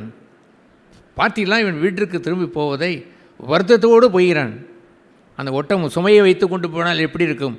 அந்த ஒட்டகம் சுமையை இறக்கி வைத்து விட்டு அது கூட பரலோக ராஜ்யத்திற்கு வந்துவிடும். இவனை பார், சுயத்தோடு வாழலாம் என்று, ஜீவன் வேண்டும் என்று கேட்கிறான். நித்திய ஜீவன் வேண்டுமாம் இவனுக்கு. எப்படி முடியும்? அவன் போவதை பாருங்கள். அவன் ஆஸ்தி உடையவனாக இருந்தபடினாலே, ஏராளமான சுயத்தினுடைய கொழுமையை கொண்டவனாக இருக்கிறபடினாலே, அந்த கொழுத்து அவன் போகிறதை பாருங்கள், மிகுந்த வருத்தத்தோடே போனான். முதலில் வந்த மகிழ்ச்சி கூட தொலைந்து போய்விட்டது. மிகுந்த வருத்தத்தோடே அவன் போனான். அவர் அன்பு கூர்ந்து அவனை நித்திய ஜீவன் பெறுவதற்குரிய வழியை சொல்லிக் கொடுத்தும் கூட அவன் அதை ஏற்றுக்கொள்ளவில்லை. ஆகவே நம்முடைய ஜீவியத்தில் எதை அவர் விரும்புகிறார் என்று சொன்னால், இன்சைட் த வெசல், அந்தரங்க வாழ்க்கையிலே நசுக்கப்படுகிற ஜீவியம்தான். நீங்கள் ஒன்றை தியாகம் செய்துவிட்டு உலகமெங்கும் போய் தம்பட்டம் செய்வதற்கு அல்ல. வெளியே உள்ள தியாகத்தை நீ எவ்வளவு வேண்டுமானாலும் செய்யலாம். உங்கள் உடலை சுட கொடுக்கலாம், ஆசைகளை நீங்கள் எல்லாம் அன்னதானம் பண்ணலாம், செய்துவிட்டு தானம் செய்தேன் என்று, தர்மமை செய்தேன் என்று தம்பட்டம் அடித்து கொள்ளலாம். ஆனால் அன்பு இல்லை என்றால், தெய்வ அன்பு கொண்டவன் என் கற்பனைகளை கைக்கொள்ளுவான். அந்த அன்பு இல்லை என்றால் ஒன்றுமே இல்லை. நீங்கள் செய்கின்ற வெளியுள்ள காரியங்களை மக்கள் பார்த்து விட்டால் என்பதற்காக நீங்கள் அதை மேன்மையை எண்ணுவது சரிதானா? இன்சைடு யூ, உங்களுக்குள் இருக்கிற பாருங்கள், அந்த ஜீவனை பாருங்கள். நித்திய ஜீவனுக்கு உரியவர்கள் தானா? உங்களுக்கு நித்திய ஜீவன் வேண்டுமோ? அப்படியானால் உன் சிலுவையை எடுத்துக்கொண்டு என்னை பின்பற்றி வா என்று சொன்னாரே, உன்னுடைய எல்லாவற்றையும் விற்று போடுவதற்குரிய வாய்ப்பையும் உருவாக்கி தருகிறாரே. நம்மை நசுக்குவதற்கும் உடைப்பதற்கும் வல்லமை கொண்ட ஒரே ஒருவர் ஆண்டவர் மாத்திரம்தான். Even I cannot break my self life, என்னுடைய சொந்த ஜீவியத்தை, சுய ஜீவியத்தை நானே உடைத்து கொள்வதென்று ஒரு நாளும் முடிவதில்லை. ஒன்லி காட், தேவன் ஒருவர் தான் நம்மை உடைத்து விட முடியும். அது இங்கே உடைத்து விடவும் முடியாது, இங்கே வைத்துவிட்டு உணர்வடைவ முடியும். உடைப்பது என்பது சூழ்நிலைகள் தான். வளைத்திடும் வணைந்திடும் என்று அவர் பாட்டுகளை படிக்கிற அந்த நாட்களிலே ஆர்ப்பரிப்போடு உற்சாகத்தோடு என் வாலிப நாட்களை படித்திருக்கிறேன். அப்பொழுது அந்த பாஸ்டர் சொல்லும் பொழுது அப்படி அகமகிழ்ந்து போவேன். கர்த்தர் உடைத்து கொண்டிருக்கிறார் என்று அவர் சொல்லுவார். ஆண்டவரே, ஆமாம் ஆண்டவரே, ஆண்டரே ஒப்பு கொடுத்தேன், நான் அறியாமலே ஒப்பு கொடுத்தேன் என்பது இருந்தாலும் அந்த வார்த்தை தவறு அல்லவா? இந்த இடத்துல அவர் உடைப்பார். இவர் சர்க்கம்ஸ்டன்ஸ், நம்முடைய சூழ்நிலையும் ஒன்று இருக்கிறது அல்லவோ, அங்கே உடைப்பார். தன் காட்டி கொடுக்கப்பட்ட ராத்திரியிலே அந்த அப்பம் உடைந்தது. அங்கே தான் உடைபடுகின்ற நேரம். விற்கிறவரிடம் இருக்கிறதே, அங்கே உடைபட்டிருக்க வேண்டும். அங்கே நீங்கள் உங்களுடைய சுயத்தை எக்ஸ்சேஞ்ச் பண்ணியிருக்க வேண்டும். என் விருப்பம் அல்ல என்று ஒப்பு கொடுத்திருக்க வேண்டும். நீ அறிந்திருக்கிற வேத வாக்கியங்களெல்லாம் நசுக்கப்பட்டிருக்க வேண்டும். அந்த வித்துக்கள் எல்லாம் எண்ணெயாய் மாறியிருந்திருக்க வேண்டும். மனுஷர் பார்வையிலே வித்துக்களையே காட்டி காட்டி ஏமாற்றுவது கூட, நான் நன்றாய் பிரசங்கிக்கிறேன் என்று காட்டுவதில் ஒரு பிரயோஜனம் இல்லை. நான் வேத பண்டிதன் என்று சொல்வதற்கு பிரயோஜனம் ஒன்றும் இல்லை. நான் பத்திரிகை எழுதுகிறேன் அல்லது புத்தகங்கள் எழுதுகிறேன் என்று காட்டுவதில் என்ன பிரயோஜனம் உண்டு? தோற்றத்திலே வாழ்கின்ற வாழ்க்கையவா அவர் கேட்டார்? அவர் கேட்பதெல்லாம் மறைவான பாத்திரத்துக்குள்ளே, பாத்திரத்தில் எண்ணெய் இருந்ததா அதைத்தான் பார்க்கிறார். இந்த ஜனங்களோ, இந்த புத்தி இல்லாத கன்னிகளோ, பாவம், அவர்களும் கன்னிகைகள் தான். அவர்களும் உலகத்தோடு வாழவில்லை. கன்னிகளோ இந்த அந்தரங்க வாழ்க்கையை புரிந்து கொள்ளவில்லையே. வெளிப்புறமான அந்த கன்னிகைக்குரிய தோற்றத்தை சில சமயம் நன்ஸ்மார்கள் அந்த கன்னிகளை போல் அவர்களை நன்ஸ் என்று தான் சொல்வார்கள், கன்னி என்று தான் சொல்வார்கள். That's okay, I am not. எத்தனையோ பரிசுத்தவான்கள் அதில் இருந்திருக்கிறார்கள் என்று எனக்கு தெரியும். அதுபோல் இவர்கள் எண்ணிக்கொண்டார்களோ, தங்களை அவர்கள் அந்த கன்னியின் போல் அவர்கள் வைத்து கொண்டு தங்களை திருப்தி கொண்டு வாழ்ந்து கொண்டார்களோ, அந்தரங்கத்திலே எண்ணெய் இல்லை என்பதை பார்க்கவில்லையா? அவருடைய சுயம் நசுக்கப்படுகின்ற நேரத்தில் விற்கிற இடத்துல வாங்கிக்கொள், அதை அவனவன் தான் போய் வாங்க வேண்டும். உனக்குரியதை நீ தான் வாங்க வேண்டும். பாத்திரம் என்பது இது என் பாத்திரம், என் பாத்திரத்தை எடுத்து கொடுக்க இயலாது. நீ போய் உன் பாத்திரத்தில் வாங்க வேண்டும் என்றால் சந்தர்ப்பத்தை இழந்துவற்று நிற்கிறாயே பெண்ணே, கன்னியே, வெர்ஜினே, ஓடு. விற்கிற இடத்துல வாங்குவதற்கு ஓடு என்றால் எங்கே போய் மீண்டும் போய் வாழ முடியும்? மீண்டும் ஒரு சந்தர்ப்பத்தை இழந்து விட்டாலே, ஏராளமான சந்தர்ப்பத்தை இழந்துவிட்டு நசுக்கப்பட வேண்டிய நேரம் நசுக்கப்பட ஒப்பு கொடுக்காமல் இவர்களுக்கோ நித்திய ஜீவன் வேண்டுமா? உலகத்தான் நல்ல என்று ஒன்று சொல்லிக் கொள்வார்களாம். நகையை கூட எடுத்தோம் என்று சொல்லுவார்கள், வெள்ளாடை உடுத்தி கொள்வார்கள், என்ன வேண்டுமானாலும் வெளி தோற்றத்தில் செய்வார்கள். மனுஷர்கள் போற்றிவிட்டால் போதும் என்று அவர் எண்ணிக்கொண்டிருக்கிறவர்கள். ஏனென்றால் தீவெட்டி எரிகிறது என்றுதான். அந்த தீவெட்டி என்ன பிரயோஜனம்? மனுஷர்கள் கண்டார்கள் என்பதுதான். God see the inside heart. இருதயத்தை பார்க்கிறார். there is no oil there. விதைகள் நசுக்கப்படவில்லை, அங்கே நசுக்கியிருந்திருக்க வேண்டும். புது எண்ணெய் என்று அதற்கு பெயர். புதிதும் ஜீவனுமான மார்க்கம் என்று சொல்கிற எபிரேயர் 10 சொல்கிற பகுதி என்னவென்று சொன்னால், it's a new life. Every day there is a new situation.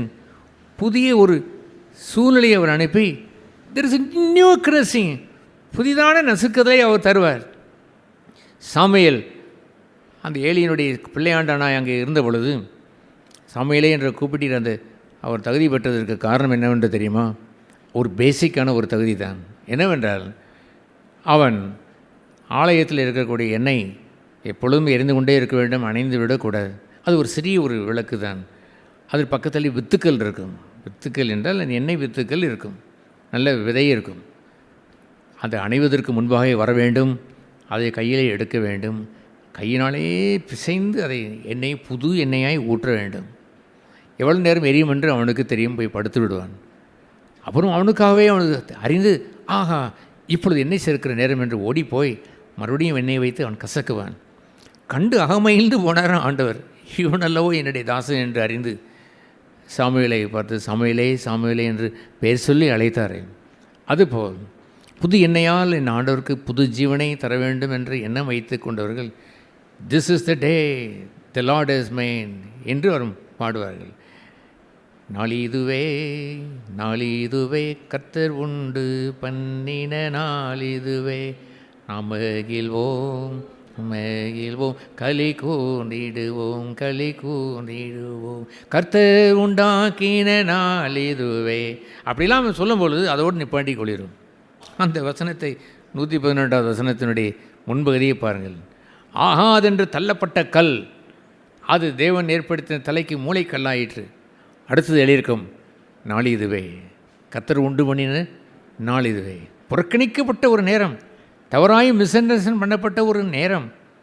அதுதான் தி நியூ லைஃப், புதிய வாழ்க்கை.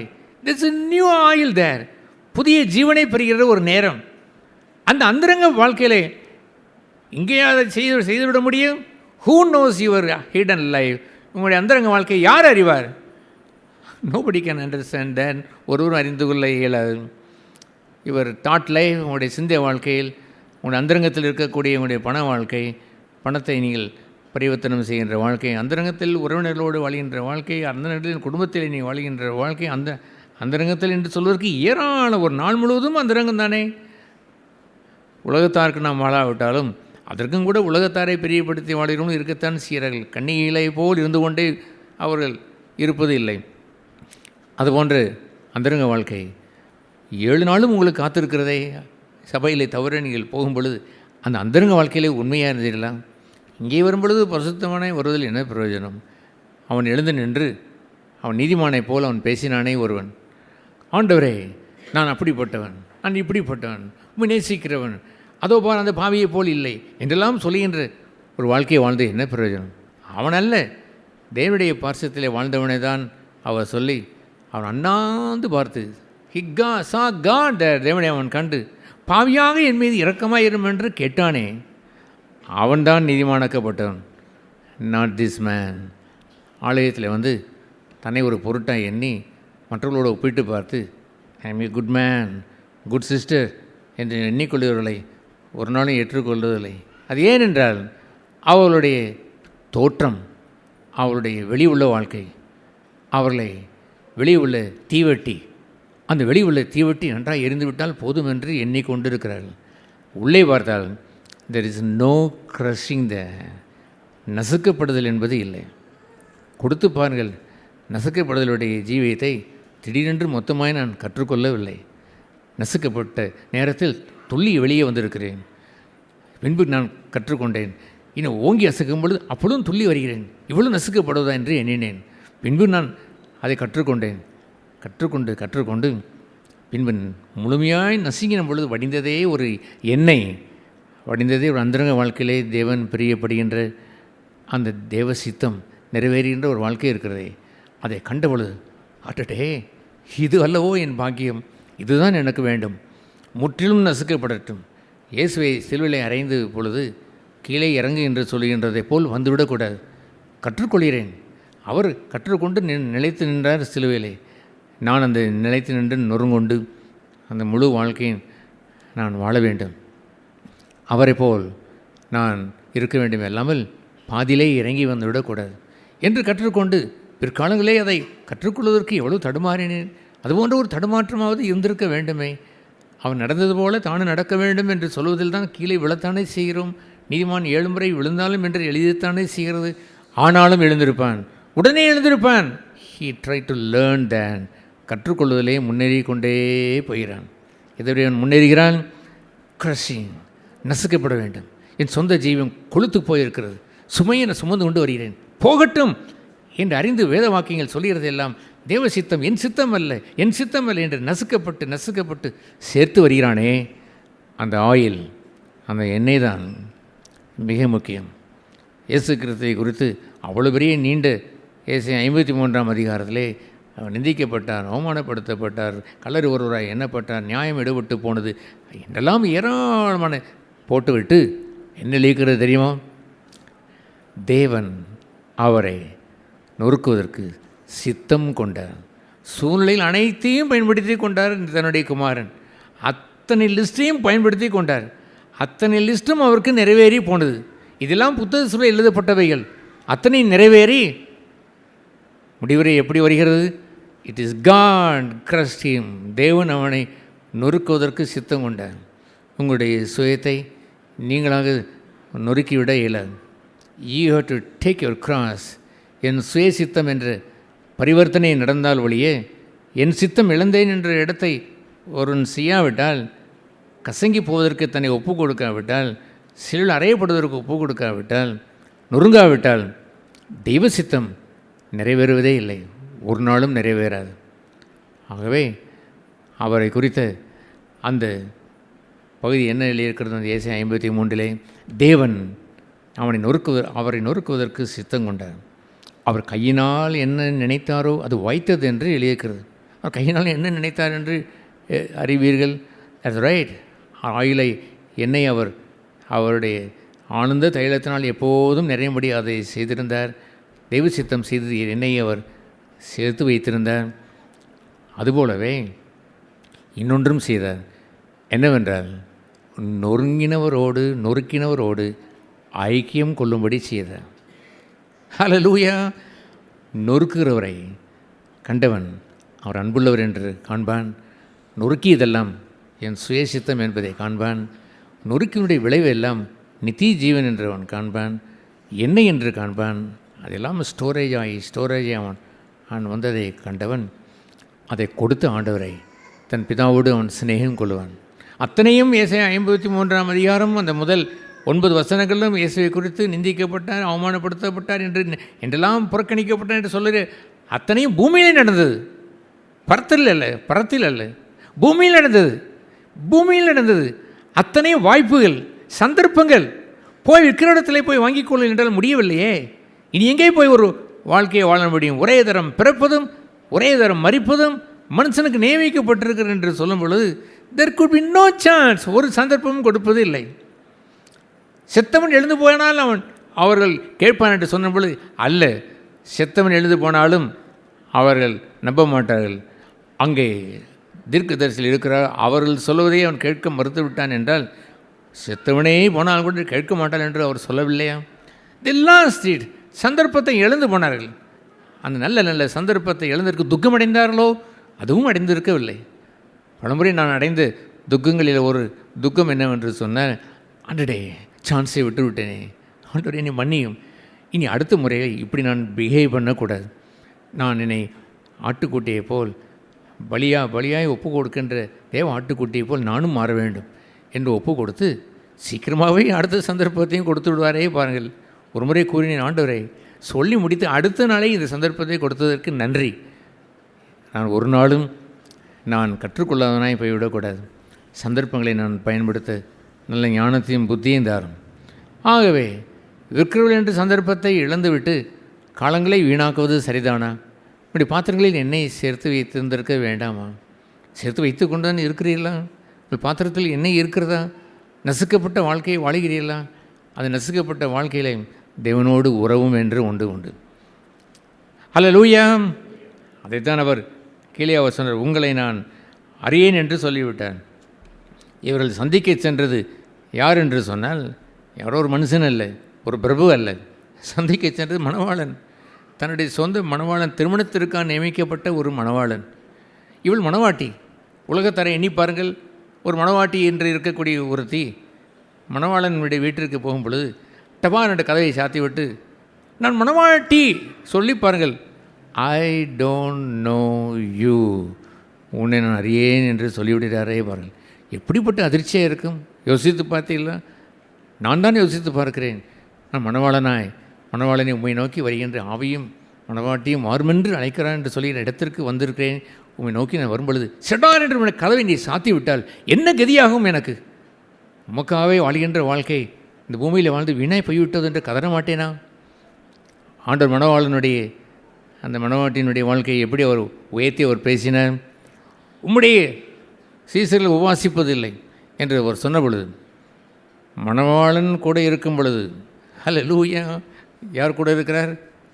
They what the blessing like that. அந்த நாளில் இந்த நாளில் நமக்கு அது இல்லை. அவர் எதிர்கொண்டு போகிறோம், ஆயத்தப்படுத்தி நாம் சென்று கொண்டு இருக்கிறோம். ஆனால் சொன்னாரே பாருங்கள், ஒரு பாக்கியமான ஒரு வார்த்தை, மணவாளன் கூட இருக்கும் பொழுது மணவாளனுடைய தொடர்ந்து எங்கேயப்போ வாசிப்பார்கள். தேர் ஃபுல்லி சாட்டிஸ்ஃபைடு, முழுமையும் பூர்ணம் கொண்டவர்கள், திருப்தி கொண்டவர்கள். அவர்கள் நல்ல விருந்து சாப்பிட்டதை போல் அவர்கள் என் நேச விருந்து சாலைக்கு அழைத்து சென்றதை போல் என்னோடு கூட மகிழ்ந்திருக்கிறார்கள் என்று சொன்னாரே பாருங்கள். ஹல்லேலூயா. மணவாட்டி என்று பெயரை வைத்து கொண்டு மணவாளனை சந்திக்க வேண்டும் என்ற ஆயத்தம் இல்லாமல் மணவாளன் கதவை பூட்டிவிடுவார் என்ற எச்சரிக்கை அறிந்த பிறகும் கூட they don't feel that, உணர்வது இல்லை. Don't you know that you are his bride மணவாட்டி என்ற உணர்வு வேண்டாமா? அவரை சந்திப்பதற்கு ஆயத்தமாக இருக்க வேண்டும் என்ற என்ன வேண்டாமா? அவர் எந்த நேரத்திலும் வருவார், ஆயத்தமாக இருங்கள். கீழே அவர் என்ன ஒன்று அந்த சொல்லுவார் 13ஆம் வசனத்திலே, மனுஷகுமாரன் வரும் நாளையாவது நாளிகையாவது நீ அறியாது இருக்கிறீர்கள், ஆகையால் விழித்திருங்கள் என்று சொன்னாரே. எல்லோரும் தூங்கினார் என்று இருந்தாலும் அந்த ஞானமுள்ள ஒரு ஸ்திரீ, ஞானமுள்ள பெண்மணி, அந்த ஞானமுள்ள புத்தியுள்ள அந்த கன்னி ஆனவள் அவை தூங்கியிருந்தாலுமே கூட சங்கீதக்காரன் சொல்வதை போல், கர்த்தாவே ராவிலே உம்மை நினைக்கிறேன், என் தூங்கும் பொழுதும் என் ஆத்மா உம்மை நோக்கி விழித்திருக்கிறது. ஹல்லேலூயா. அப்படி இல்லை என்றால் அவர் காலையிலே வருவார், மதியத்தில் அல்லது வருவார், அல்லது மாலையிலே வருவார், அல்லது நடுராத்திரிலே வருவார், அதிகாலையிலே வருவார். எந்த நேரத்திலும் வந்தாலும் எப்படி அவள் எழுந்திருக்க முடிந்தது? விழித்திருங்கள். அதை வைத்து அவர் சொன்னார், விழித்திருங்கள் விழித்திருங்கள் என்று சொல்வதெல்லாம் அவேக்கனிங் இந்த ஸ்பிரிச்சுவல் லைஃப். அவர் எதிர்பார்த்திருக்கிற ஒரு வாழ்க்கை. பிலிப்பிலே அவர் சொல்லுவார், அவர் வருவதற்கென்று காத்திருக்கிற நீங்கள் என்று சொல்லுவார். அதை காத்திருக்கிற ஒரு விழிப்பு வேண்டாமா? நானும் நன்றாக தூங்கி தான் வருகிறேன். அவருக்கு பிரியமானவனுக்கு அவர் என்ன தெரிகிற நித்திரையை அவர் தெரிகிறார், தன் பிரியமானவனுக்கு அதை நித்திரையை தெரியாது. That's right. நான் கனவு கண்டு கொண்டோ அல்லது எதையோ குழப்பி அடித்து கொண்டோ ஆத்மாவிலே இளைப்பாலற்று வாழ்கிறவன் அல்ல. இன்றும் படுத்தவுடனே நன்றாக நான் தூங்கி விடுகிறேன், காலையில் தான் பின்பு எழுந்து வருகிறேன். ஆயிலும் ஐ நோ ஒன் திங், என் ஆத்மா விழித்திருக்கிறது. என் ஆத்மா நேசருக்கு விழித்திருக்கிறது.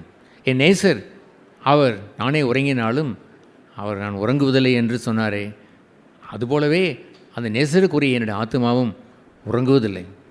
ஆகவே பி அலர்ட், விழித்திருங்கள். 10 பெண்மணிகள் தான் படுத்திருந்தார்கள், அந்த 10 கன்னிகளும் தூங்கினார்களே? நோ, அந்த 5 கன்னிகளும் விழித்திருந்தார்கள். மணவாளன் வந்து விட்டார் என்ற சத்தத்தை கேட்டு அவர்களுடைய இன்பம் என்னவென்றால், we are ready, ஆயத்தமாக இருக்கிறோம். அந்தரங்க வாழ்க்கையை பாருங்கள், நசுக்கி வைத்த நொறுங்குண்ட வாழ்க்கையை பாருங்கள் என்று காட்டினார்களே பாருங்கள். அதுதான் அந்த விழிப்பு. என் மணவாளனுக்கு பிரியமானது என்ன என்பதை அறிந்து கொண்டு வந்து சேர்க்கிற மக்கள்.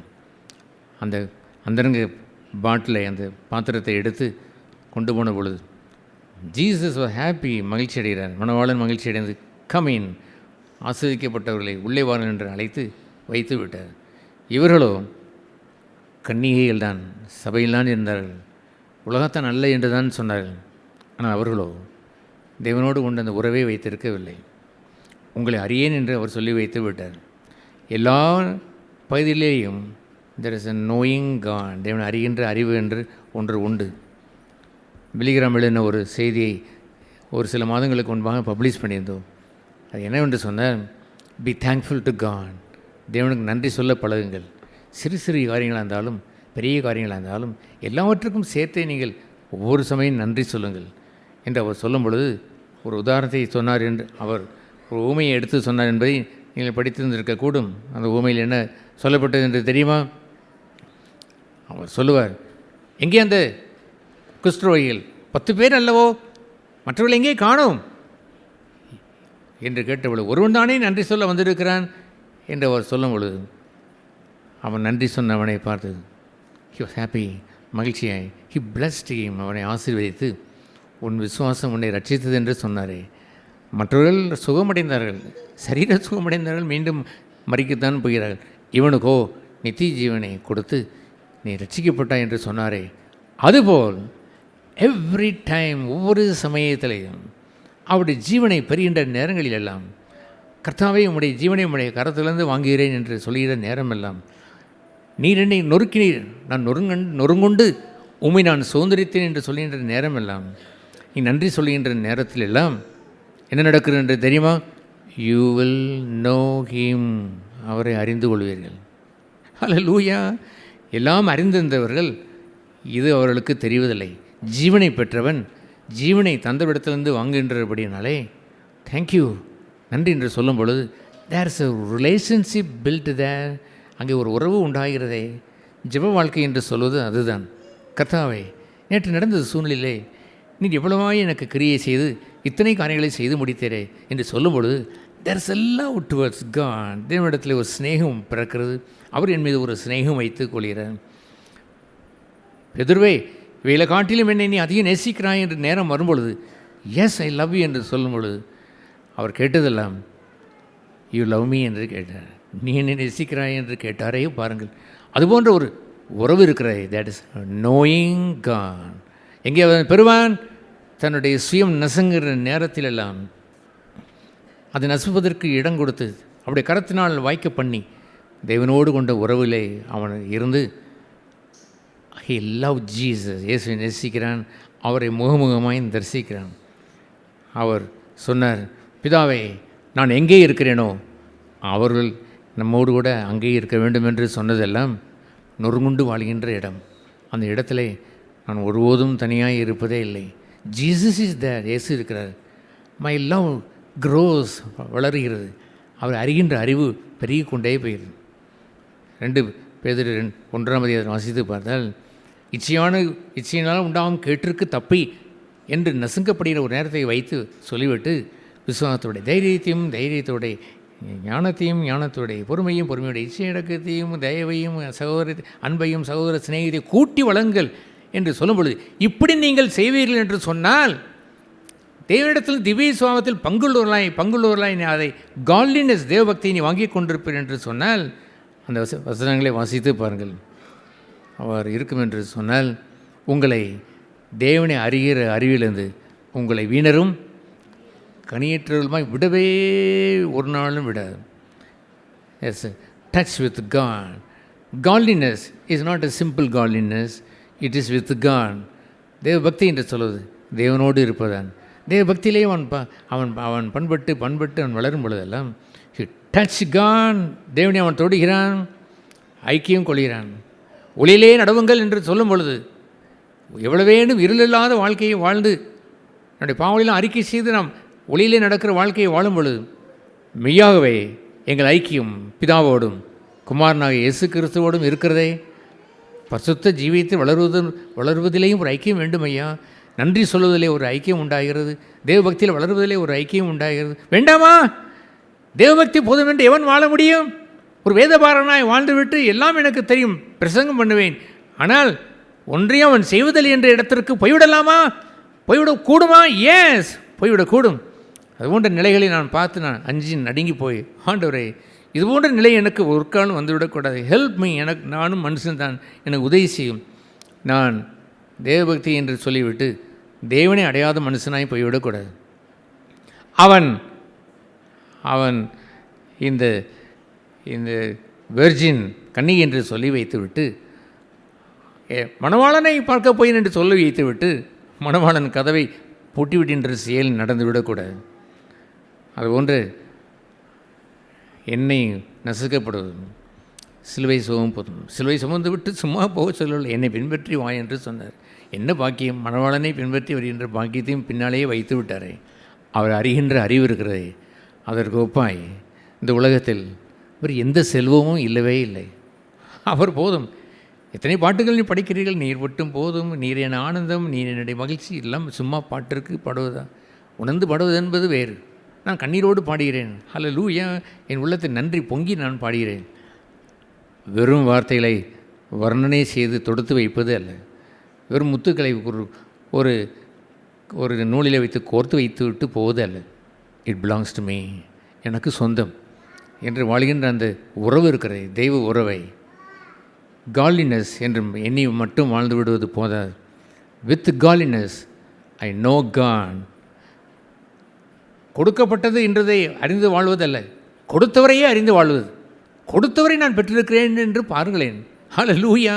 நித்திய ஜீவனை எனக்கு கொடுத்தவர், தெய்வ சமாதானத்தை கொடுத்தவர், சுகத்தை கொடுத்தவர், அத்தனைக்கும் நன்றி பூஜையை செய்து அவருடைய பாதத்திலே அமர்ந்திருக்கிற ஒரு இடம் இருக்கிறதே. That is knowing God. தேவனை அறிகிற அந்த அறிவு. ஹல்லேலூயா! உங்களை வீணரும் கனியற்றலுமாய் ஒருக்க விடாது. தேவபக்தியிலே வளர்ந்து வருகிறவன் தேவனிடம் வளர்ந்து வருவான் என்ற பாக்கியத்தை அறிந்து நம் விழிப்போடு வாழ்ந்திருக்க கடவோம்.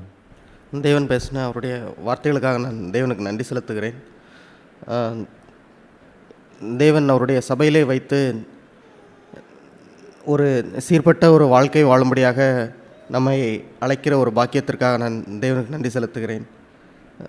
அவர்கள் தேவனுடைய வருகையிலே வெளியே பார்ப்பதற்கு 10 பேரும் கன்னிகைகளைப் போல் தோன்றினாலும் அந்த வருகையின் நாளிலே அவர்கள் 5 பேர் உண்மையான கன்னிகைகள் இல்லை, அவர்கள் ஜீவனை சேர்க்கவில்லை என்பதை அந்த நாளிலே வெளிப்பட்டது. ஆனால் தேவன் நமக்கு இந்த வேளையிலேயே அவர் எச்சரிப்பின் வார்த்தைகளையும் நம்முடைய நிலை என்ன என்பதையும் உணரும்படியான தருணத்தையும் தருவதற்காக நான் தேவனுக்கு நன்றி செலுத்துகிறேன். அதை பயன்படுத்தி சீர்பட்டு என்னுடைய வாழ்க்கையிலையும் அது போன்ற ஒரு எண்ணெயை சேர்த்த ஒரு மெய்யான கன்னிகையாய் மணவாளனை சந்திக்கிற அவருடைய வருகையின் நாளிலே அவரை சந்திக்க ஆயத்தப்படுங்கள் என்று அந்த சத்தம் கேட்கும்போது தைரியமாய் அவரோடு கூட உள்ளே புறப்பட்டு சென்றார்கள். அதுபோன்று போகிற ஒரு வாழ்க்கை உடையவனாய் நான் மாற விரும்புகிறேன். தேவன் அப்படி வாழ உதவி செய்வார்னு நான் நம்பிக்கை இருக்கிடுகிறேன்.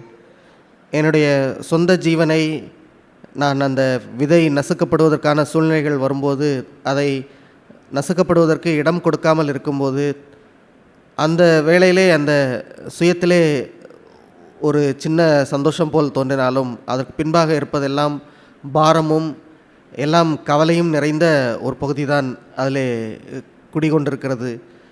ஆனால் நான் அதை நசுக்குவதற்கு இடம் கொடுத்து நான் அதை விட்டுவிடுவதற்கு இடம் கொடுக்கும்போது தேவன் அதிலே கொடுப்பது அவருடைய ஜீவன், அவருடைய ஐக்கியம், மணவாளனை சந்திக்கிற ஒரு மேலான பாக்கியம், அவரே சுதந்திரிக்கிற ஒரு மேலான பாக்கியம். இது போன்ற ஒரு விலையேறப்பெற்ற ஒரு வாழ்க்கையை நானும் சுதந்திரமாய் கொண்டு வாழ தேவன் உதவி செய்வார்னு நம்பிக்கை எடுக்கிறேன். ஆமென். Praise Lord. சகோதரன் மூலமாக தேவன் பேசின வார்த்தைகளுக்காக தேவன் நன்றி உள்ளவனாக இருக்கேன். அநேக நேரம் சொல்கிற மாதிரி சில சத்தியங்கள்லாம் அதுவும் வளர்ச்சிக்கானது தேவன்கிட்ட இருந்து வர்ற சத்தியங்களெல்லாம் நம்ம சபையில் தான் அநேக நேரம் நான் கேட்டிருக்கேன். அதுக்காக தேவனை நான் துதிக்கிறேன். நம்ம இப்போ இன்றைக்கி வாசித்த அந்த வசனம் மாதிரி 2 தீமோத்தேயு 3:5 வசனம், தேவபக்தியின் வேஷத்தை தரித்து அதன் பலனை மறுதளிக்கிறவர்களாக இருப்பவர்கள் இப்படிப்பட்டவர்களை நீர் விட்டு விலகு அப்படின்னா அது படிக்கும்போதே ஒரு வித்தியாசமான ஒரு விஷயமா இருக்குது. வேஷத்தை நான் போட்டுக்கிறேன், அதில் இருக்க ஒரு பலனை நான் மறுதளிக்கிறேன் அப்படின்னு சொல்கிறது எவ்வளோ பெரிய ஒரு முட்டாள்தனமான ஒன்று. மனுஷங்களை மட்டுமே பார்த்துட்டு மனுஷங்க மத்திட்டே வாழ்கிற ஒரு வாழ்க்கைன்றது ஒரு கேடான விஷயம். நான் அந்த வாழ்க்கைக்குள்ளெல்லாம் இருந்திருக்கேன். பக்கத்தில் இருக்கவங்க நான் சரியாக இருக்கேன்னு சொல்லிட்டா போதும், என்னோடய மனைவி, நம்மளுடைய மூத்த சகோதரர் கூட நான் சரியாக இருக்கேன்னு சொல்லிட்டா போதும் அப்படின்னு வாழ்ந்த ஒரு காலங்கள்லாம் இருக்குது.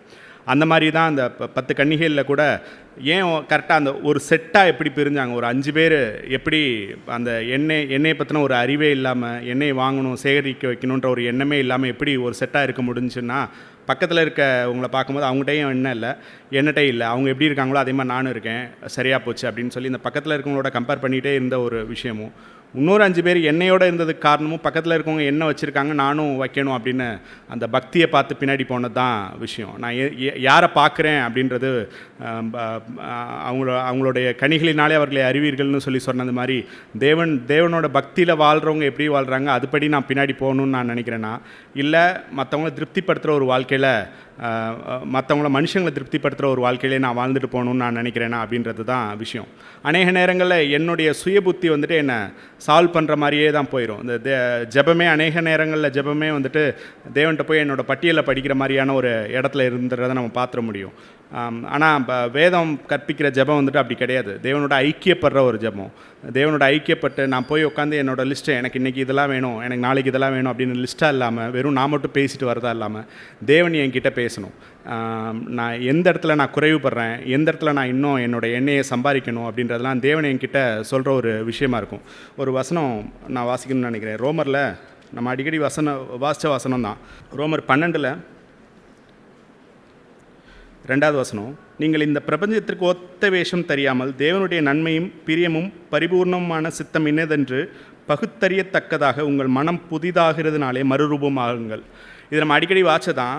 ஒரு லேட்டஸ்ட்டாக ஒரு இன்னொரு டிரான்ஸ்லேஷனில் நான் படித்தது எனக்கு இன்னும் கொஞ்சம் தெளிவாக அது இருந்தது. அது அந்த டிரான்ஸ்லேஷன் எப்படி இருக்குது, English translation, don't copy the behaviour and customs of this world but let God transforms you into a new person by changing the way you think. தேவன் உங்களுடைய இருதயத்தை மாற்றட்டும், தேவன் உங்களுடைய மனசை மாற்றட்டும். அவர் அப்படி மாற்றுறது மூலமாக நீங்கள் ஒன்று யோசிக்க முடியும். நீங்கள் தேவன் மாற்றினதுக்கப்புறம் நீங்கள் யோசிக்கிறது, then you will learn to know God's will for which is good and pleasing and perfect அப்படின்னு சொல்லி. தேவன் என் இருதயத்தை மாற்றணும், தேவன் என்னோடய சிந்தையை மாற்றணும். அது மூலமாக அப்போ எனக்கு தெரியும் எது சரி எது தப்புன்னு சொல்லி. தேவன்கிட்ட ப்ரேயர் பண்ணுறேன்னு போய் உட்காந்துட்டு அங்கே உட்காந்துட்டு எது சரி எது தப்புன்னு நானே முடிவு பண்ணுறதில்ல. நான் இதெல்லாம் எனக்கு வேணும்னு நான் கேட்குறதில்ல. தேவன் என் இருதயத்தை மாற்றணும். அது அழகான ஒரு வார்த்தை. தேவன் தான் எனக்கு காமிக்கணும் இது சரி இது தப்புன்னு சொல்லி. Let God change your mind அப்படின்ற அந்த வார்த்தை வந்துட்டு ரொம்ப அழகான ஒரு விஷயம். நான் போய் தேவன்கிட்ட உட்காந்து, ஆண்டவரே என்ன யாருன்னு எனக்கு தெரியல, நான் சரி எது தப்புதுன்னு நானாக முடிவெடுக்கல, நீங்கள் எனக்கு சொல்லுங்கள், நான் யோசிக்கிறது எதெல்லாம் சரி எதெல்லாம் தப்பு, நான் எங்கெல்லாம் என்னுடைய ஜீவனை விட்டு கொடுத்துருக்கணும், எங்கெல்லாம் என் ஜீவனை நான் பாதுகாத்துருக்கணும், அதெல்லாம் தேவன்கிட்ட போய் உட்காரும்போது தேவன் காட்டுறதெல்லாம் அவ்வளோ அழகாக இருக்கும். அதுதான் அவரோட பலன். அவர் அப்படி காட்டும்போது அப்படியே விட்டுட்டு போகிறதில்ல.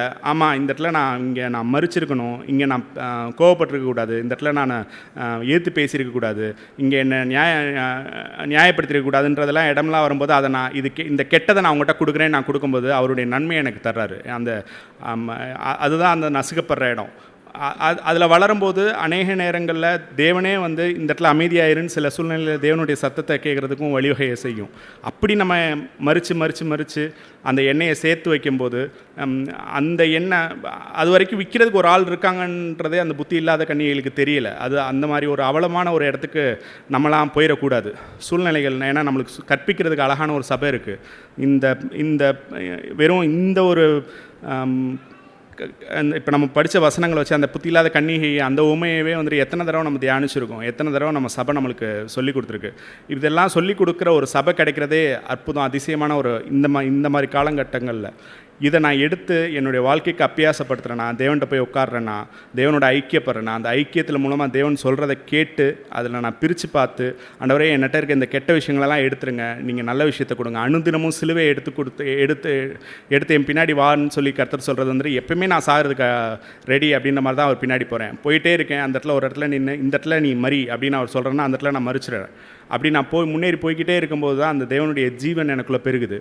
அது அழகாக அதை என்ன அடுத்த விஷயத்துக்கு கொண்டு போகும் சேர்க்கணும்னா இதுதான் ஸ்டெப் 1. இப்போ நான் சொன்னது எல்லாமே ஸ்டெப் 1. இந்த ஸ்டெப் 1லேருந்து அடுத்து எதுக்கு போனால் அது மற்றவங்களுக்கு ஆசீர்வாதமாக மாறும்.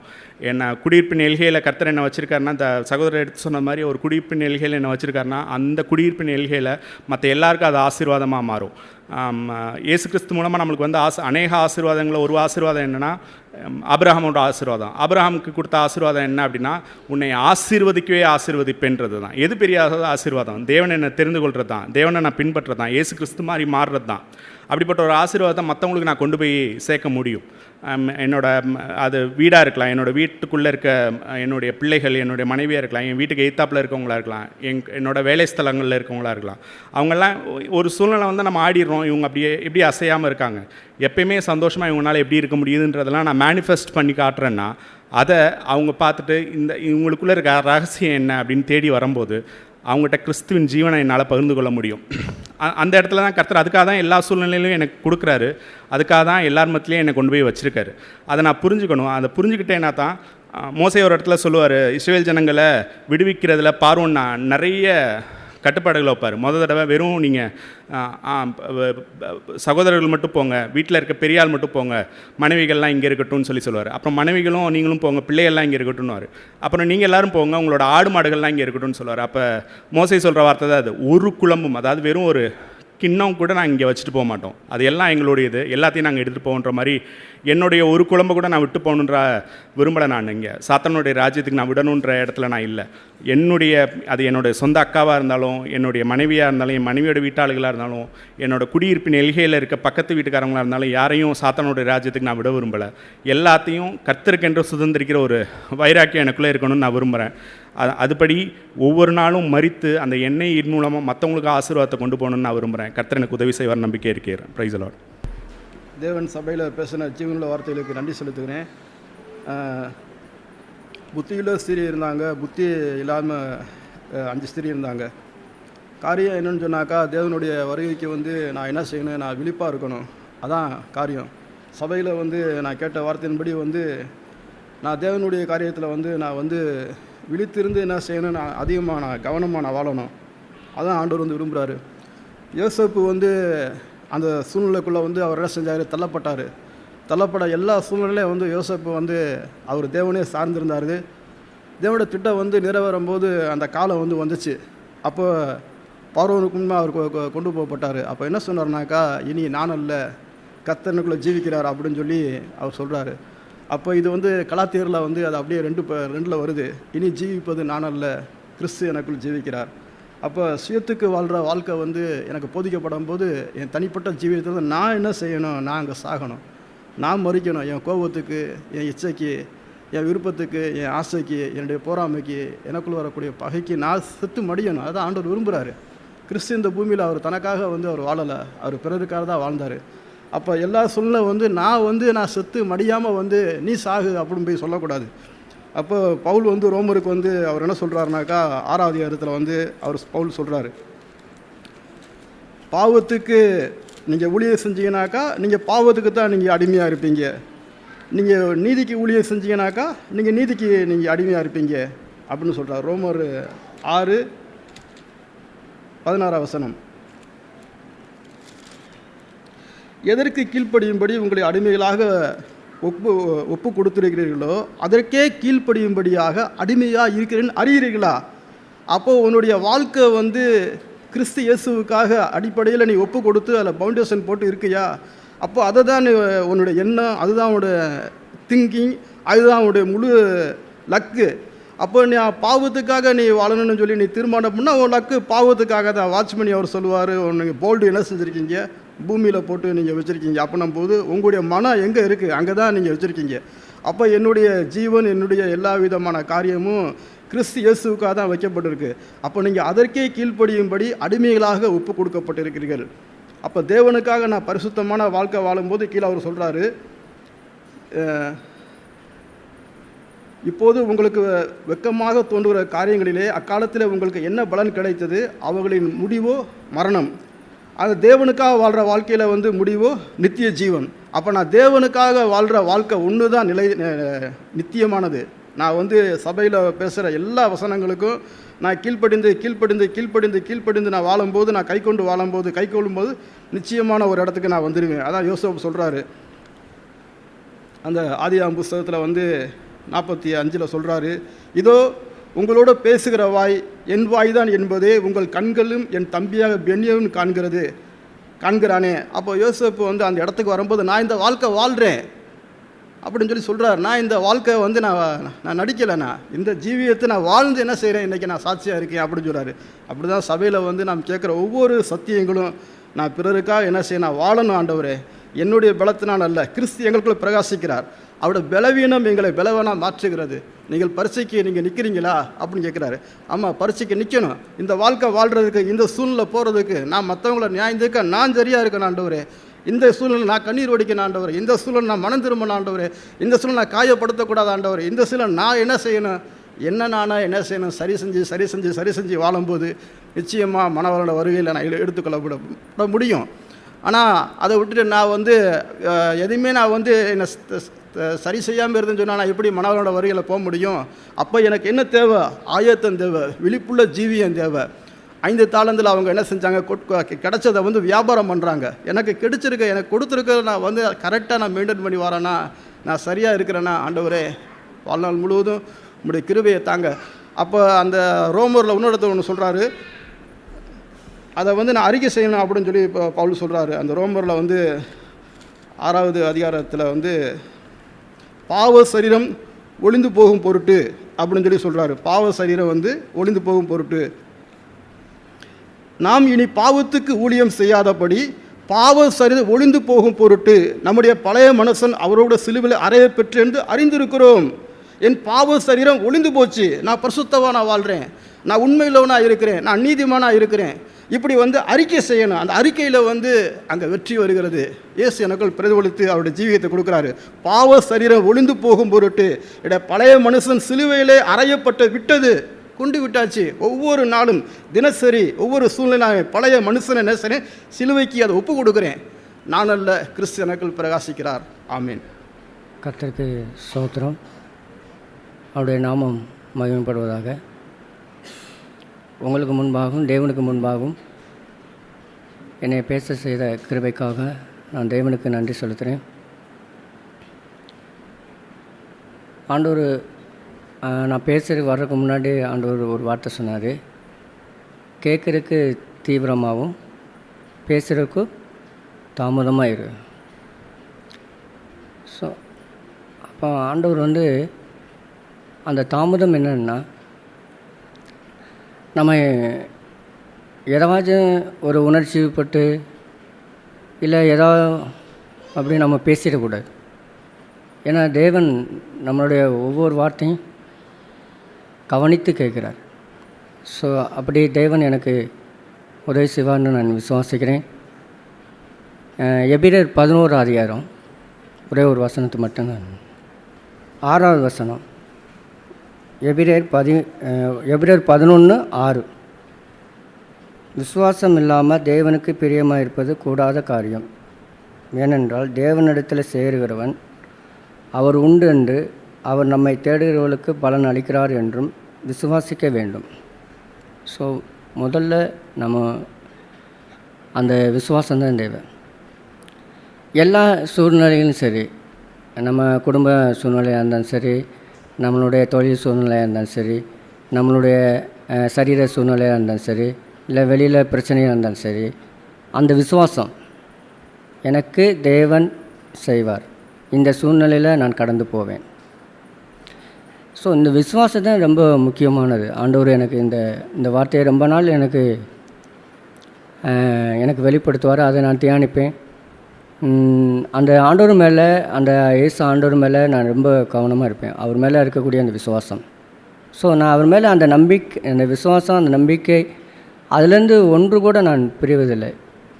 உங்களுக்கு நல்லா தெரியும், எனக்கு நடந்த சூழ்நிலை எல்லாவற்றிலும் அவரை எனக்கு நான் நம்பினனால தேவன் எனக்கு அந்த சூழ்நிலையிலேருந்து என்னை பாதுகாத்து, ஏன் என் மனைவி பிள்ளைகளோட பாதுகாத்து இப்போ கூட எங்களை கூட்டி சேர்த்து ஒரே குடும்பமாக வைத்திருக்கிறார். அது என்னென்னா தேவனுடைய கிருபை.